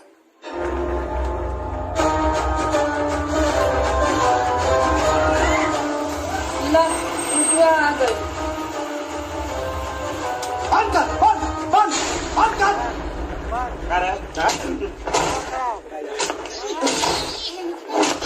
नाचे के बहुत शौक बा। संदा आई काका जवा तो ना काका जवा। देख डिग्री हो गई है गुडुआ के, डिग्री हो गई। बहुत कमर जाता ना। अब नागिन धुन बजाओ। नागिन धुन बजाओ। नागिन डांस कर। बंद कर। नाच बिना साउंड के नाच। नाच नागिन डांस। नाच। ई का कर रहा बड़ा बाबू तू? परम चपड़ा पड़ल बड़ा, परम चपड़ा। कब आई देख ल कोर्ट का डिसीजन, सब लोग साथ छोड़ दिया हमारे। ए बुढ़ियो आई देखा कोर्ट का डिसीजन, तहार डबल चश्मा बना ब्रो का। ए मुखिया जी आई देखा कोर्ट का डिग्री है, आ तहार जन्म कुंडली आई देखा। देख ल कारे ठकरा रे सबहरिया ना दे सबहरी। राम प्रसाद जी बाहर निकला। फालतू का नाम होता हो? निकला के बाद भूल गए बनी। का नाम वहाँ? कमीना। लड्डू क्या हो सबके? क्या हो तनी हिकरा के दे रखिए। राम प्रसाद बिया तू अब एगो ना 25 को करा, कोनो फर्क पड़े के नहीं खाया कुटुआ के। 25 को करा, लेकिन कोर्ट कहले बा अगर तेरा बिया से हमरा प्रॉब्लम भई तो कार्रवाई तोहरो पर होई।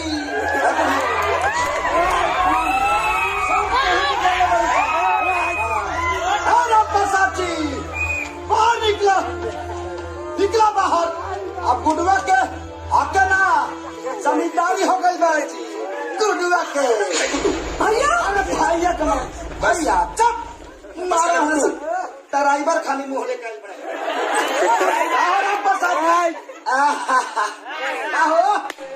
कहा के बैठे पड़ा लाज लागत मुंह देखा में अब हरिया में। ए वकील अने आवा आई देख ला राम प्रसाद जी तारा छाती पर जीत के डिग्री लेके आइल बनी कोर्ट से।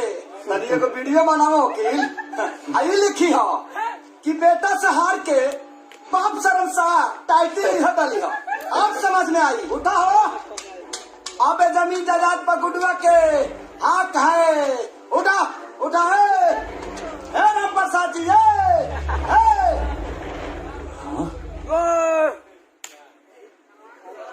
भाजी भाजी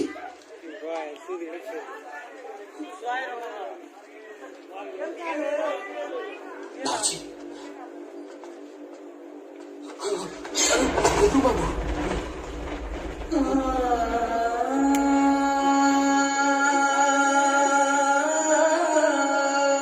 बाबू ये हमार बाबू बाबू बाबू का रे गुडुआ आखिर ते हमरा बेटा के खाइए गईले। अरे बाबू हम न जानत रही कि बड़ होके इतना नालायक बेटा निकलवा, न तो तार नाम की जगह तार गला काट देती। बाबू बाबू उठा ना। वाह भाई वाह, का जमाना आ गया बा। एक ही बाप जो अपना बेटा के जितावे खातिर हमनी के कोर्ट में गवाही देवे खातिर भेजले रहल, और एक ही इदारा एक बेटा जो अपने बाप के मुआ देलस। हे भगवान, का जमाना आ गया बा। तोहरा जैसे नालायक औलाद के देख के बेटा आज हमरा विश्वास हो गई। पंचांग कुंडली ग्रह नक्षत्र अरे ये सब झूठ बा बेटा।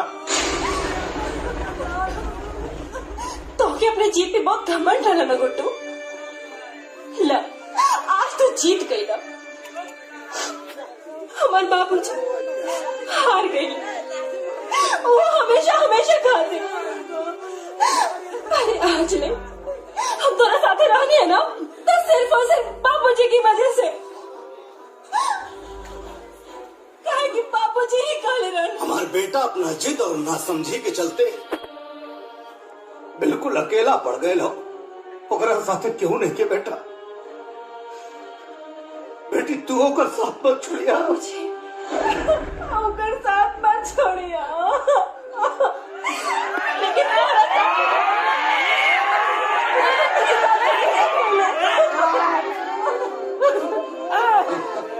बाबूजी ए बाबूजी ए उठे ना। ए नाना उठा ना।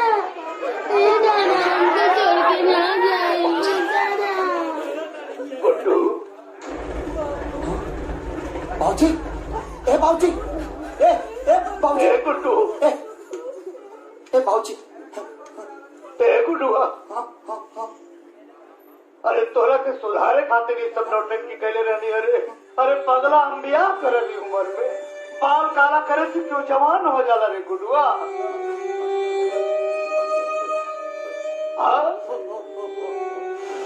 बेटा तोरा लापरवाही से ना बहुत परेशान हो गए। हमके लागल कि तोर भविष्य खराब हो जाए। तेरा देखो नौटंकी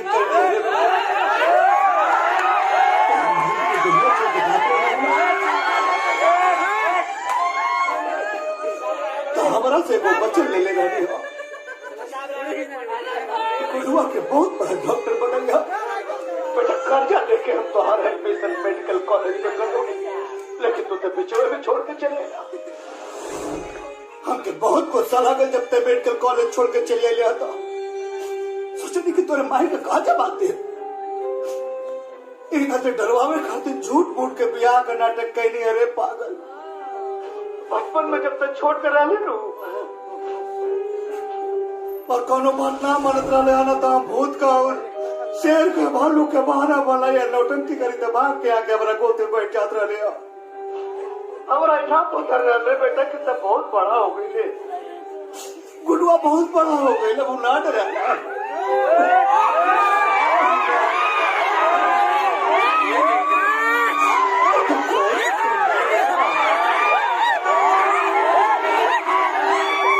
तो कोर्ट तक पहुंच गए रे कुछ नहीं की जमाना कर हम तो अपने नौटंकी में फंस गए रे अपराध हो गए रे बेटा हम अपना नौटंकी में फंस गए थे हमसे गलती हो गई रे गुडुआ एक बेर लौटा रे बेटा अरे पगला तो सुधारे की तरीका गलत हो सकेला लेकिन हमारा नियत में कोनो कोट नहीं के गुरुआ हम थोड़ा बहुत प्यार करी रे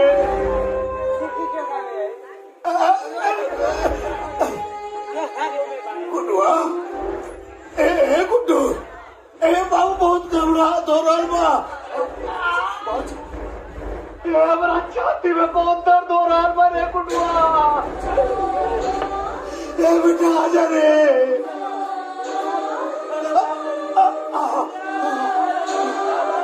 भगवान प्रभु पैसा मत करिया हमारा लड़का क्या जाए था बाबा ए भोले बाबा ए गुड्डू गुडुआ बाबूजी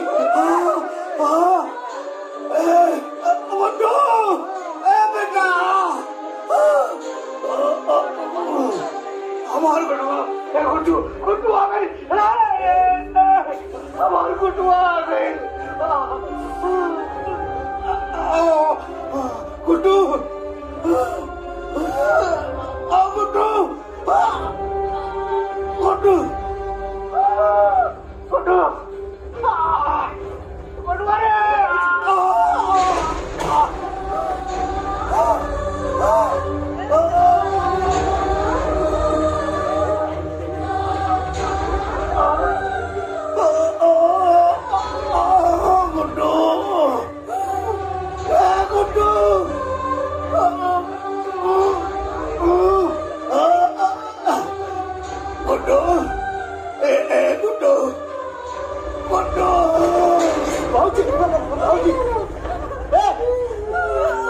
कोई देखना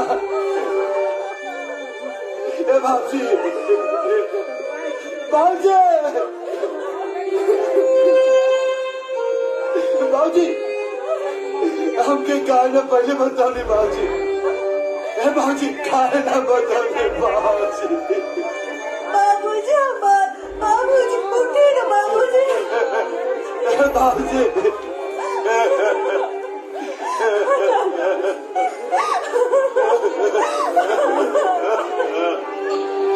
मुखिया जी देखिए ना मुखिया जी